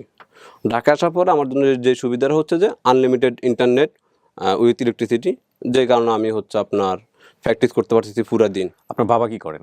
আমার বাবা দুবাই থাকে, আর আপনার এই কয় ভাই মুহূর্তে বোন? বাড়িতে আছে। কয় ভাই বোন? আমরা হচ্ছি 3 ভাই 1 বোন। 3 ভাই 1 বোন। আপনার কি এরকম ছিল যে ইনকামটা করাটা খুব প্রয়োজন ছিল ওই সময়টাতে? হ্যাঁ, ইনকাম করাটা খুবই প্রয়োজন ছিল। আমি আমার বাড়িতে বলছিলাম যে আমাকে ভার্সিটিতে অ্যাডমিশন নিয়ে দেন, 1 বছর খরচ চালান। আমার আম্মুর সাথে কন্ট্যাক্ট ছিল, 1 বছর আপনারা চালান, by this time I will manage something. Okay, fine. তারপরে কি হলো? আপনি ঢাকায় ব্যাক করলেন? হ্যাঁ। ঢাকা ব্যাক করলাম। আমি কোর্সে তখন তো হিউজ সময় পাচ্ছি আমি, আমার ক্লাস সপ্তাহে 2 দিন। এই জন্য আমি একটা ভালো সুযোগ সুবিধা পাচ্ছিলাম, ক্লাস প্র্যাকটিস করতেছি, ভালো চলছিল। এবং ইশিগঞ্জ থেকে যে আমার কোর্স মোহাম্মদ রোহেল ট্রেনার ছিল আমার, উনি ভালো সাপোর্ট দিচ্ছিল গ্রুপে, ওনাকে পার্সোনাল ইনবক্স করলো, খুব ভালো একটা সাপোর্ট পাচ্ছিলাম ওনার থেকে। এইভাবে আমার ওভার প্রায় 3 মাস পরে কোর্স শেষ হলো। কোর্স শেষ, এরপর আমার হচ্ছে ভার্সিটিও চলতো আপনার, আমি এদিকে প্র্যাকটিসও করতাম নিয়মিত, ভাইয়ের সাথে কথা ছিল আমার, নিয়মিত চলছিল। দেন 2020-এর জানুয়ারি বা ফেব্রুয়ারির লাস্ট দিকে আমি ফাইবার অ্যাকাউন্ট খুলি। আচ্ছা, ফাইবার অ্যাকাউন্ট খোলার পরে তাও আমাকে রোহেল ভাই অ্যাকাউন্ট খুলে দেয়। রোহেল ভাই খুব হেল্পফুল গাই, ইভেন মির ভাই থেকেও শুনছিলেন আপনারা মেবি যে ওনাকে যে কেউ নক করলে হেল্প পাওয়া যাচ্ছিল। তো ভাই আসি আমার লাইভ অ্যাকাউন্ট খুলে দেয়। দেন 2020 ফেব্রুয়ারিতে লাস্টে যখন আমি অ্যাকাউন্ট খুলি ফাইবারে, অ্যাকাউন্ট খোলার পর হয়েছে কি যে বিট করলে কাজ পাচ্ছিলাম না, 5-6 দিন 7-8 দিন গেল, একটু ডিপ্রেসড, কাজ পাচ্ছি না, যেরকম আশা ছিল এরকম হচ্ছিল না। মার্চের 17 তারিখে লকডাউন দেয়, করোনার প্রকোপ। আমি আবার বাড়িতে ব্যাক করি, যে কারণে সমস্যাটা আবার শুরু। কারেন্ট নাই, ইলেকট্রিসিটি নেই, আমি অ্যাক্টিভ নেই। আর অ্যাক্টিভ নেই বলতে কোথায় অ্যাক্টিভিটি আমার নাই, আমার জাস্ট অনলাইনে ক্লাস করি মোবাইলে, এতটুকুই। অ্যাট দিস মোমেন্ট স্টিল আমার সাথে যোগাযোগ আছে মির ভাইয়ের এবং রোহেল ভাইয়ের, যোগাযোগ হয়। মির হচ্ছে আরেকজন এথিক্যাল হ্যাকার, আমাদের অনুষ্ঠানে এসেছিল আপনার। হ্যাঁ, আমরা একই বেসের ছিলাম, আমি আর মির। আমি জানি যে ওরা কোর্স করতে, ওরা ফ্রিল্যান্সিং করতেছে, কিন্তু আমি করতেছি না। আমার মেইন সমস্যা হচ্ছে ইলেকট্রিসিটি নেই, সেকেন্ড সমস্যা হচ্ছে আমার কনফিডেন্স নাই যে আমি কিছু করতে পারবো। করোনার প্রকোপের কারণে সবার ইনকাম কমতেছে, যে কারণে আমার বাবারও সেম ইনকাম কমতেছে দুবাইতে, উনি থাকলে ইনকাম সোর্স কমতেছে। কিন্তু আমার তো ভার্সিটি খরচ, যেটা আমাকে মাস্ট বি পেড করা লাগতেছে প্রতি 4 মান্থ, 4 মাস পর আমাকে পে করা লাগতেছে, এটা ইনস্টলমেন্ট দেওয়া লাগতেছে, যে কারণে একটু সমস্যা পড়তেছে ধীরে ধীরে। ফ্যামিলি চলাচল লিমিটেড হয়ে যাচ্ছে ধীরে ধীরে। একদিন রাত্রে রোহেল ভাইয়ের সাথে কথা বলা অবস্থায় উনি আমার বললো যে আপনি আপওয়ার্কে অ্যাকাউন্ট খোলেন, হি উইল সাপোর্ট মি। ওকে। দেন আমি এই সাহসের পরের দিন একটা ইনভার্টার কিনে নিয়ে আসলাম। যে আমি ইনভার্টার দিয়ে, আমার সৌরবিদ্যুৎ ছোটো ছিল, তো সৌরবিদ্যুতের ছাড় দিলে 1-2 ঘন্টা সার্ভিস দিলে আমি শিওর 1-2 ঘন্টা সৌরবিদ্যুৎ, 2 ঘন্টা সার্ভিসে চলবে, আর বাজার থেকে 2 ঘন্টার জন্য চার্জ করলাম। মোটামুটি আমি ডেতে 6 ঘন্টা ইউজ করতে পারবো ল্যাপটপ। ওকে, এমন একটা প্ল্যান করে ছিলাম। এরপরে রোহিল ভাইদের সাথে কথা হচ্ছিল, ওনারা আমার হাতে যাবে, ওকে, আমার বাড়িতে এলাকায় ঘুরতে যাবে, নিজুম দ্বীপ। তো এই কিছুদিন পর উনি মির ভাই সহ 4 জন হাতিয়া ঘুরতে যায়। ঘুরে ওনারা আসার সময় আমার অ্যাকাউন্টটা ফাইবারে আপওয়ার্কে অ্যাকাউন্ট খুলে দিয়ে আসে। এবার আমি একটা আপওয়ার্কে অ্যাকাউন্ট খুলি আমার নামে। ওনারা আসার পরে অ্যাকাউন্ট খোলার 2 দিন পরে একটা টেকনিক্যাল ইস্যুর কারণে আমার অ্যাকাউন্ট পার্মানেন্টলি সাসপেন্ড হয়ে যায়। I got shocked when I saw my account got ban. আমি রোহিল ভাইকে জানালাম যে ভাই এমনি ওর অ্যাকাউন্ট তো ব্যান। তো রোহিল ভাই আমাকে সাহস দিল, ডোন্ট ওয়ারি, আমাদের একটা সলিউশন আছে, আপনি আপনার অন্য কোনো ফ্রেন্ডের নামে অ্যাকাউন্ট খুলেন। Then I create another account, আমার ফ্রেন্ড আইডেন্টি ইউজ করে একটা অ্যাকাউন্ট খুলি। অ্যাকাউন্ট খোলার পরে খোলার 2-3 দিনের ভিতরে একটা কাজ পাই আমি, যেটা হচ্ছে মেলওয়্যার রিমুভ, 100 USD, যেটা আসলে অনেক দাম ছিল, কিন্তু সে আমার অফার করে যে আপনি যদি একটা 100-তে করে দেন আপনাকে আমি পরবর্তীতে বড় একটা কাজ দিব। আচ্ছা, এই অফার আমি কাজটা করি, ম্যানুয়ালি কাজটা শেষ করি, করার পরে কাজ ওকে আপনার সাবমিট করি। সাবমিট করার পরে আপওয়ার্ক হয় কি, একটা কাজ করার পরে ভেরিফিকেশন আসে। তো ওরা ভেরিফিকেশন আসছে, জুম কল আসছে, জুম মিটিং আসছে। এখন অ্যাকাউন্ট তো আমার ফ্রেন্ডের নামে, ভেরিফাইটা তারাই করতে হবে। যখন ভেরিফাইতে আসছে, তাকে অ্যাকাউন্ট রিগার্ডিং প্রশ্ন করছে যে অ্যাকাউন্ট সম্পর্কে, প্রোফাইল ডিসক্রিপশন, প্রোফাইলের নেম, কোন ইমেল ইউজ করছি, এগুলো জিজ্ঞেস করছে। সে তো কিছু বলতে পারে নাই। অ্যাজ উইল আমার অ্যাকাউন্ট আবার ব্যান। তখন আমি আর ডিপ্রেস হই নাই, সমস্যা না, আমি বুঝতেছি এরকম হবে। এবার কি করছি, 100 USD কাজ করছি, এটা উইথড্র করার সুযোগ ছিল আমার। ওকে, এটা উইথড্র করলাম, আমি আবার একটা অ্যাকাউন্ট করলাম, আমার আরেকটা ফ্রেন্ড আইডেন্টি ইউজ করছি। আইডেন্টি ইউজ করার এবং অ্যাকাউন্টটা খোলার 2-1 দিন একটা কাজ পাই আমি, যেটা হচ্ছে যে একটা পরীক্ষা দিতে হবে, cyber security related kind of MCQ। পরীক্ষা দেওয়ার জন্য প্রস্তুত। তখন আমার পরীক্ষা বিষয়ে কোনো জ্ঞান নাই, আমি আর রোহিল ভাই কী পরীক্ষা দেবো জানি না, জাস্ট কাজ নিয়ে নিয়েছি। এরপর ওরা পরীক্ষার প্রশ্ন দিল, আমরা গুগল করে প্রত্যেকটা প্রশ্ন আনসার করছে ওকে। এটা ছিল আমাদের জন্য, গুগল আমাকে হেল্প করছে। আমরা আনসার করলাম, আনসার করার পরে আবার ভেরিফিকেশন আসছে। এবার আমি জানি যে ওরা কী কী প্রশ্ন করবে। আমি প্রত্যেকটা প্রশ্ন লিখছি এবং আবার আনসারও লিখছি। আমার ওভার কনফিডেন্স ছিল এটার বাইরে কোনো কোশ্চেন করতে পারবে না আপওয়ার্ক আমাকে। করে নোট ফেটে দিলাম, ফ্রেন্ডকে বসাই দিলাম, জুম মিটিং আসবে এই আশায়, কিন্তু না, এবার আর জুম মিটিং আসে নাই, ভিজুয়াল ভেরিফিকেশন করছে ওরা, জাস্ট একটা সেলফি নিছে ওর। আচ্ছা, এবার এখন ভেরিফাই হওয়ার পরে আমি এখন একটু রিল্যাক্স যে এবার কাজ করা যাবে, আলহামদুলিল্লাহ, আর তো কোনো সমস্যা নেই। দেন এই দ্বিতীয় কাজ যেটা পাই খুব সহজে, সেটা হচ্ছে পেনিট্রেশন টেস্ট। ওনার 3টা ডোমেন ছিল, আমাকে আওয়ারলি $10 হায়ার করছে। তো আমি মোটামুটি আমার সেকেন্ড কাজ খুব মনোযোগ সহকারে কাজ করতেছি। কাজ করে প্রায় 30 ঘন্টা কাজ করছি আমি $10। 30 ঘন্টা কাজ করছি। আমি আরও কাজ করতে পারতাম, কিন্তু 30 ঘন্টা করার পর আমার ল্যাপটপ নষ্ট হয়ে গেছে বলা যায়। মানে আর তখন এলাকায় করোনা, আর ঢাকাতে এসে একটা ল্যাপটপ নিব সে অবস্থান নাই, বা আব্বু যে ওইভাবে এখন সাপোর্ট দিয়ে ল্যাপটপ কিনে দিবে সেই অবস্থানও নাই। আমি এলাকা থেকে একটা পুরাতন ল্যাপটপ কিনি আবার, আচ্ছা, 20,000 টাকা দিয়ে একটা ল্যাপটপ কিনে, ল্যাপটপ কেনার পরে এই কাজটার মোটামুটি আসি, এখানে কথাবার্তা বলে ইন করছি আমি এই কাজটা। ওকে। সো আপনি এখন এটা কত সালের গল্প বলছেন আপনি? আমি আপনাকে বলতেছি 2021 থেকে 2023 পর্যন্ত। আচ্ছা, এখন আপনার ইনকাম রেভিনিউ কত? আমার রেভিনিউ যদি 3 বছরে ধরেন, মোট 3 বছরে আমার ইনকাম হচ্ছে 80 lakh plus. 80 lakh plus? 80 lakh plus 3 বছরে আপনি 80 লাখ প্লাস ইনকাম করেছেন? 80 লাখ প্লাস ইনকাম করেছি। আমার 80 লাখ প্লাসের মধ্যে ধরেন আমি 30 লাখ টাকা প্লাস দিয়ে আমি বাড়ি তৈরি করছি। ওরে বাবা! তারপর এই মুহূর্তে আমি 10 লাখ টাকার প্রোডাক্ট ইউজ করতেছি। প্রোডাক্ট বলতে? আমার বাইক, ও, আমার ম্যাক, আমার অ্যাপেল ফোন সব মিলিয়ে ধরেন মোবাইল, অ্যান্ড্রয়েড মোবাইল, আরও এক্সট্রা 2টা ল্যাপটপ, সব মিলে শুধু 10 লাখ টাকার। আপনি একাই কাজ করেন নাকি আপনার সাথে কেউ আছে? আমি হচ্ছে একাই কাজ করি আমরা, তবে কোনো সাপোর্ট প্রয়োজন হলে রোহেল ভাই আছে, মির ভাই আছে, আমরা টিমলি সাপোর্ট নিই, তবে কাজটা একাই করি। ওয়াও! এই মুহূর্তে আপনার রেগুলার ক্লায়েন্ট কজন? এই মুহূর্তে আমার রেগুলার ক্লায়েন্ট 3 জন আছে। একজন বাংলাদেশি ক্লায়েন্ট ইউএস থাকে, আর একজন থাইল্যান্ড থাকে, আর একজন এমনি ইউএসের ক্লায়েন্ট। আপনার মান্থলি ইনকাম কত এখন অন এভারেজ? আপনি যদি মান্থলি ইনকাম ধরেন তাহলে হচ্ছে যে আপওয়ার্কের যে বর্তমান অবস্থা খুবই ট্র্যাজেডি একটা অবস্থা বলা যায়। তো আমরা যদি ওই গড় হিসাব করেন আমার মান্থলি 1 লাখ প্লাস বললেও কম হয়ে যাচ্ছে। কেন? তা আপনি 3 বছরে যদি 80 লাখ টাকা ইনকাম। আপনি যদি 3 বছরে 36 মাস ধরেন তাহলে আমার 36 লাখ টাকা হওয়ার কথা 3 বছরে, আরো বেশি হয়েছে, আমি সেটা বলতেছি। ওকে, মানে কোন কোন মাসে এটা দেখা যায়, কোন মাসে ইনকাম থাকে না, কোন মাসে আমি 1 মাসে 10 লাখের বেশি হিট করছি। কোন মাসে এটাও হয়েছে? হ্যাঁ, 10 লাখের বেশি হিট করছি আমার ইনকাম। সো আপনি স্টুডেন্ট রাইট নাও? আমি রাইট নাও হ্যাঁ স্টুডেন্ট, আমার বিএসসি লাস্ট সেমিস্টার ইস্টার্ন ইউনিভার্সিটিতে। সো ফিউচার প্ল্যান কি আপনার? আমার ফিউচার প্ল্যান হচ্ছে বিজনেস করা। বিজনেস করবেন আপনি? হ্যাঁ। তার মানে আপনি যে শিক্ষণের বিজ্ঞাপনটা দেখেছিলেন সেটা দেখে আপনার কাজ হয়েছে? হ্যাঁ, এই জন্য আমি ওদের ফেসবুক পেজে বিজ্ঞপ্তিটা পাই, ওইখান থেকে আমার এখানে ফিরে আসা। আপনার এই বক্তব্য শুনে যদি অনেকেই আপনাকে গালমন্দ করে, আবার অনেকেই বলে যে এসব মিথ্যা, আবার অনেকে এরকম করে, কিন্তু হ্যাঁ এরকম করে, আবার এখানে শিক্ষণে গিয়ে ভালো সার্ভিস পায়নি এরকম কথাবার্তা বলে আমাকে অনেকে মেইলও করেছে, তাদের জন্য কি বলবেন আপনি? তাদের জন্য বলবো যে আপনি হয়তো ভুল আসছেন, বা হচ্ছে যে অনেকে গালমন্দ করতেছে, এটা না হওয়ার সম্ভাবনা বেশি, যে 80 লাখ টাকা ডাজন পথে। তো আপনি একটা জিনিস দেখেন, এর যে পোস্ট বা উনি যে ইনকাম করে ওনারও অনেকে গালমন্দ করতেছে। হ্যাঁ, আচ্ছা, ওনার কমেন্টও দেখবেন যে গালমন্দ ভরপুর। এখন যারা হচ্ছে এই বিষয়ে জানে তারা মোটামুটি 100% বিশ্বাস না, করে। কিন্তু আপনি যে 2 ঘন্টা করে যে ইলেকট্রিসিটি ছিল না, বাসায় গিয়ে যে পরিশ্রম করছেন, এই রকম পরিশ্রম না করলে কি আসলে রেজাল্ট আসতো? না, এটা কখনো সম্ভব না, এরকম পরিশ্রম না করলে। আমি তো ইলেকট্রিসিটিও ছিল না আমার, যদি এখন আমার এলাকায় ইলেকট্রিসিটি ছিল আছে, তখন আমার ইলেকট্রিসিটি ছিল না। আমার শুধু সন্ধ্যা থেকে রাত 12টা পর্যন্ত ইলেকট্রিসিটি, তাও বাজার জেনারেটর চলে, ওইটার উপর পুরো নির্ভর ছিলাম আমি। আরও একটা কেস দেখবো এখন। থ্যাংক ইউ সো মাচ আপনার এখানে আসার জন্য। তার মানে আপনি সাজেস্ট করতে পারেন যে শিক্ষণ থেকে আপনাকে যতটুকু শিখিয়েছিল সেটা প্রপার শেখানো ছিল কিনা? ইয়েস, 100%।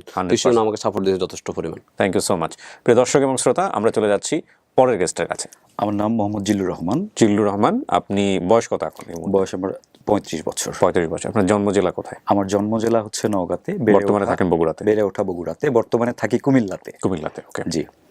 তো জিল্লু ভাই, ঘটনাটা কি বলেন তো আমাকে একটু। মানে আমার এসএসসির আগেই বাবা মারা যায়, এরপরে অনেক স্ট্রাগল করে, যাই হোক আল্লাহ রহমত, অশেষ রহমত, সবার একটা সাপোর্টের মধ্যে দিয়ে অনার্স মাস্টার শেষ করতে পারছি আর কি। প্রাইমারি স্কুলে জয়েন করি 2016 সালের জানুয়ারিতে। 16 অক্টোবরে একটা ছেলে হয় আল্লাহ রহমতে। এরপরে 19 সালে আরেকটা ছেলে হয়। প্রাইমারি স্কুলে যে জবটা করছি এটা দিয়ে সংসার চালানো অনেক টাফ হয়ে যাচ্ছিল আর কি। একদিনের কথা আমি শেয়ার করব। আমার ছেলেটা আমাকে বলছিল যে বাবা আমার জন্য একটু আপেল নিয়ে এসো। আমি বলছি আচ্ছা ঠিক আছে বাবা, আমি নিয়ে আসবো আসার সময়। এটা মাসের হয়তো 22-24 তারিখের দিকে আর কি। বাট আমি আসলে টাকা পয়সা ওইভাবে নাই, আনতে পারি নাই। ভেবেছি ছোট মানুষ, সকালে বলছে বিকেলে হয়তো ভুলে যাবে। ভুলে যাবে, হ্যাঁ। বাট যাওয়ার পরে যখন আমাকে জিজ্ঞেস করছে, বাবা আপেল কোথায়, আমি বলছি বাবা দোকান তো বন্ধ ছিল, আনতে পারি নাই। এটা কিন্তু ভাই আমি পেইনফুল। কি যে বলেন, এটা না, পেইনফুল অঝরে কান্না করেছি ভাই আমি। এটা যেটা হচ্ছে কি, যদি পকেটে টাকা থাকার পরে বাবা ভুলে যেত তাহলে এটা পেইনফুল হতো না, পেইনফুল ছিল না। কিন্তু পকেটে টাকা ছিল না এবং যে কারণেই সে ভুলতে চেয়েছে কিন্তু ভুলতে পারেনি, এটা খুব পেইনফুল। কোনো বাবাই এই সিচুয়েশনে না পড়ুক। তখন আমি ভাবছিলাম যে আসলে ইনকাম জেনারেট করার জন্য আসলে কিছু একটা করা দরকার, কিছু একটা করা দরকার। এর জন্য কিছু টিউশনের কথা আমার যে সারাউন্ডিংস যারা আছে তাদেরকে বলে রাখছি যে ভাই আমার একটা টিউশনি দিও, এই সেই এইগুলো। তারা আমাকে বলছে যে ঠিক আছে তোমাকে হেল্প করবো। এরপরে 2020 সালে যখন করোনা এফেক্ট, কোভিড আসলো, স্কুল তো বন্ধ, বাসায় বসে বসে থাকছি, ইউটিউবে অনেক দেখছি, ভিডিও দেখছি। তারপরে আপনার এখানে এই শো এর একটা ভিডিও আসলো, ইশিখনের একটা কোর্স করানো হয়। আচ্ছা, কত সালের দিকে দেখেছেন? এটা হচ্ছে 20 সালের মার্চের দিকে। ওকে, একটা শো এসেছিল মেবি, তখন দেখেছি যে ইশিখন নামের একটা প্রতিষ্ঠান আছে যারা কিনা কোর্স করে। আপনার অনুষ্ঠান আগে থেকে দেখা হয়, আপনার প্রতি একটা আলাদা রকম রেসপেক্ট তো আগে থেকে আছে। তো আপনার এখানে যেহেতু একটা শো আসছে, দ্যাট ইজ আমার কাছে অথেন্টিক মনে হয়েছে। তখন কোর্স ফিটা ছিল 3,500 টাকা। আচ্ছা, 3,500 টাকা কোর্স ফি ছিল। তো আমি ভাবছি যে কোর্সটা করব, কিন্তু 3,500 টাকা তো অনেক টাকা। এত টাকা দিয়ে কোর্স করব, এই টাকা হলে তো আমার বাজার হবে অনেক দিনের। কি কোর্স ছিল এটা? ডিজিটাল মার্কেটিং এর উপরে কোর্স। ডিজিটাল মার্কেটিং এর উপরে, ওকে। ডিজিটাল মার্কেটিং এর কোর্স ছিল, 3,500 টাকা। আমার কাছে এ টাকা আসলে অনেক টাকা, আমি করি নাই। অ্যান্ড করোনাতে যখন বাসায় বসে আছি, স্কুল যাওয়া নাই, তখন দেখা গেল যে কিছু টাকা একটু জমলো। এরপরে জুনের দিকে আপনাদের আর একটা ভিডিও আসলো, তানজিম শাহ কবির নামে একটা ছেলে, ইথিক্যাল হ্যাকার, ওর একটা কোর্স আসলো। ক্লাস 5-এ পড়ে যে ছেলেটা, ওর কোর্সটা দেখে আমার মনের মধ্যে মানে খুব আসলো যে নোয়াখালীতে পারে, ওর বাবা সহ আসছিল। জি। হ্যাঁ, এইসব মানে ছোট ছেলেপেলেরা যদি মানে ওদের হার্ড ওয়ার্কিং দিয়ে করতে পারে, আমরা কেন নয়? একটু ট্রাই করি না, চেষ্টা করে দেখি।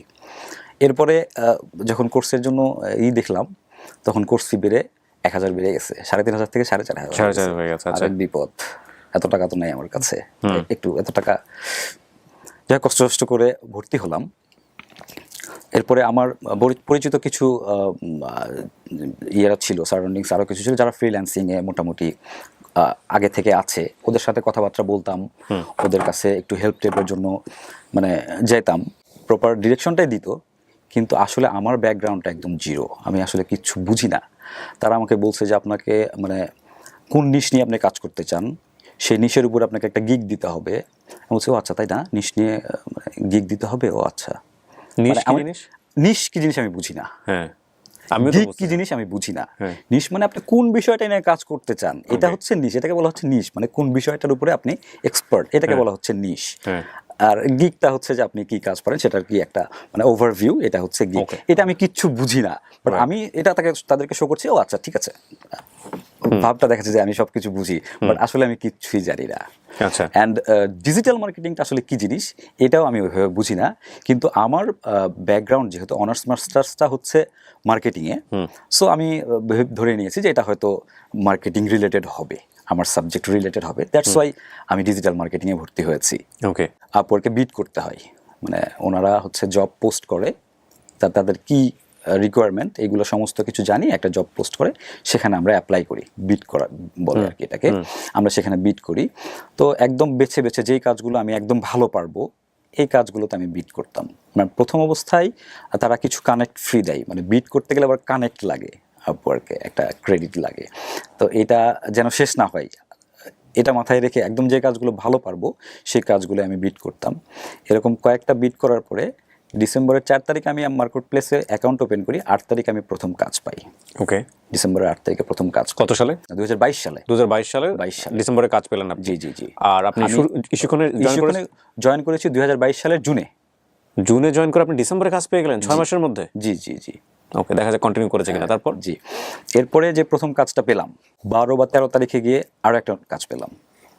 আমি আমার বন্ধুদেরকে বলে রাখছিলাম যে জানুয়ারি থেকে 2023 সালের জানুয়ারি থেকে আমাকে একটু কিছু টিউশনি দিও, আমি আসলে চলতে পারি না, তো একটু চলতে হবে। তো তো যাই হোক, ডিসেম্বর থেকে যখন কাজ করছি, মোটামুটি ডিসেম্বর শেষে আমি হিসাব করে দেখলাম যে আমার 50,000 প্লাস ইনকাম হয়ে গেছে প্রথম মাসেই আলহামদুলিল্লাহ 50,000 প্লাস ইনকাম হয়ে গেছে। এই 2টা ক্লায়েন্ট আমার কন্টিনিউ করছে, এর মাঝে আরো 2-1টা আসছে, ছোট ছোট কাজ করছি আর কি। এখনো পর্যন্ত আমার সাথে কন্টিনিউ করছে, উনি এখনো আছেন। এর মধ্যে আরো কিছু ক্লায়েন্ট পাচ্ছি। 2022-এর জানুয়ারিতে গিয়ে আমি হিসাব করে দেখলাম আমার ইনকাম অলমোস্ট 88,000 টাকা, 88,000 টাকা ইনকাম হয়েছে। তো যেসব বন্ধুদেরকে প্রাইভেটের কথা বলছিলাম, টিউশনের কথা বলছিলাম, তাদেরকে বললাম যে বন্ধু আর দরকার নাই, টিউশনি আর করাবো না। এরপরে আমার লাইফের টার্নটা হচ্ছে ফেব্রুয়ারিতে। আমার যে প্রথম ক্লায়েন্ট, উনি আমার সাথে কাজ করে এতটাই স্যাটিসফাইড যে উনি আমার জন্য মানে রেফার করলেন আরও কয়েকজনের কাছে, যে মানে তাদেরও এই সেম সার্ভিসগুলো দরকার। তখন উনি তাদেরকে তাদের কাছে আমাকে রেফার করলেন যে Zillur is doing my job, he is Assam like this. And তাদেরকে কাছে যখন অফার করলেন, তখন দেখা গেল যে ফেব্রুয়ারি মাসে আমি 2,68,000 টাকা আমার ইনকাম হইল। মানে 88,000 থেকে 2,68,000, 2,68,000 জাম্প করলাম একবারে, মানে ওনার রেফারেন্সের কারণে এটা হইল আর কি, 2,68,000। এরপরে কন্টিনিউ হচ্ছে 2023-এর মার্চে গিয়ে সর্বোচ্চ ইনকাম কত ছিল একটা মাসে? 3.5 লাখের মতো। 3.5 লাখের মতো। এখন লাস্ট মাসে ইনকাম কত ছিল? লাস্ট মাসে ইনকাম ছিল 2.5 লাখ। এখন কি আপনি চাকরি ছেড়ে দিয়েছেন না চাকরি এখনো কন্টিনিউ করছি? Government job? না, ওইটা গভর্নমেন্টটা ছেড়ে দিয়েছি। গভর্নমেন্টটা ছেড়ে দিয়েছি। এখন আগে ছিলাম প্রাইমারিতে, এখন আছি কলেজে লেকচারার হিসেবে। কলেজে লেকচারার হিসেবে আছেন? কোন কলেজে আছেন? এটা কুমিল্লাতে একটা কলেজে। ওকে, কুমিল্লা কলেজে আছেন আপনি, এবং পাশাপাশি হচ্ছে আপনি মাসে এখন 2-2.5 লাখ টাকা ইনকাম করেন অন অ্যান এভারেজ। একাই কাজ করেন? আমি একাই কাজ করি। ওকে, আমি 2টা বিষয়ে পরামর্শ চাই। একটা হচ্ছে যে শিখনে আপনি যে শিখলেন, সেই শেখাতেই কাজ হয়েছে কিনা? হ্যাঁ, সেই শেখা তো একটা বেসিক তারা দিয়েছে, এবং পাশাপাশি আপনাকে অনেক জায়গা থেকে এটা নলেজ নিতেই হবে অবশ্যই। আর দ্বিতীয়ত হচ্ছে যে অনেকেই শুনে এটা বলে যে এগুলো ভুয়া, এগুলাতে বিশ্বাস করতে হয় না। নিশ্চয়ই আপনার সমসাময়িক অনেকেই এরকম বলেছে, তাদের জন্য কি বলার আছে? না, শিখন আমাকে কোর্সে তো শিখিয়েছেই, এবং যখন আমি মার্কেট প্লেসে একটা ঘটনা বলতে চাই যে আমি কাজ করতে গিয়ে মানে পারছিলাম না, বাট তখনই শিখনের যে সাপোর্ট টিম আছে তাদের কাছে নক করি, এবং তারা আমাকে যথেষ্ট হেল্প করে। ওকে, এটা আমি পাই, শিখন থেকে পাই। ওকে, বাট যারা এই যে একটুতে হতাশ হয়ে যায়, পরিশ্রম করতে চায় না, ড্রাইভ করে এসে ফ্রুটস চায়, না, এইটা আসলে সম্ভব না। আপনাকে এটা মানে আমার যে স্ট্রাগলটা ফেব্রুয়ারি মার্চ যে আমি স্ট্রাগলটা করেছি, এটার একটু বলতে চাই। সেটা হচ্ছে তখন আমার স্কুল কন্টিনিউ, সকালবেলা স্কুলে যাচ্ছি, সারাদিন বাচ্চাদের সাথে সময় দিচ্ছি, এরপরে যখন আসছি ফিরছি, তারপরে আমি যখন বসছি রাত 3টা-3:30 পর্যন্ত কাজ করছি, এবং 2 মাসে আমার ওজন কমে গেছে অলমোস্ট 12 কেজি, বিকজ অফ আমার ঘুম হইতো না। 2:30-3টা পর্যন্ত আমি রাত জাগছি, সকালবেলা উঠে গিয়ে স্কুল করছি। অ্যান্ড স্ট্রাগলটা আসলে ওই লেভেলের না হলে, স্ট্রাগল যারা করতে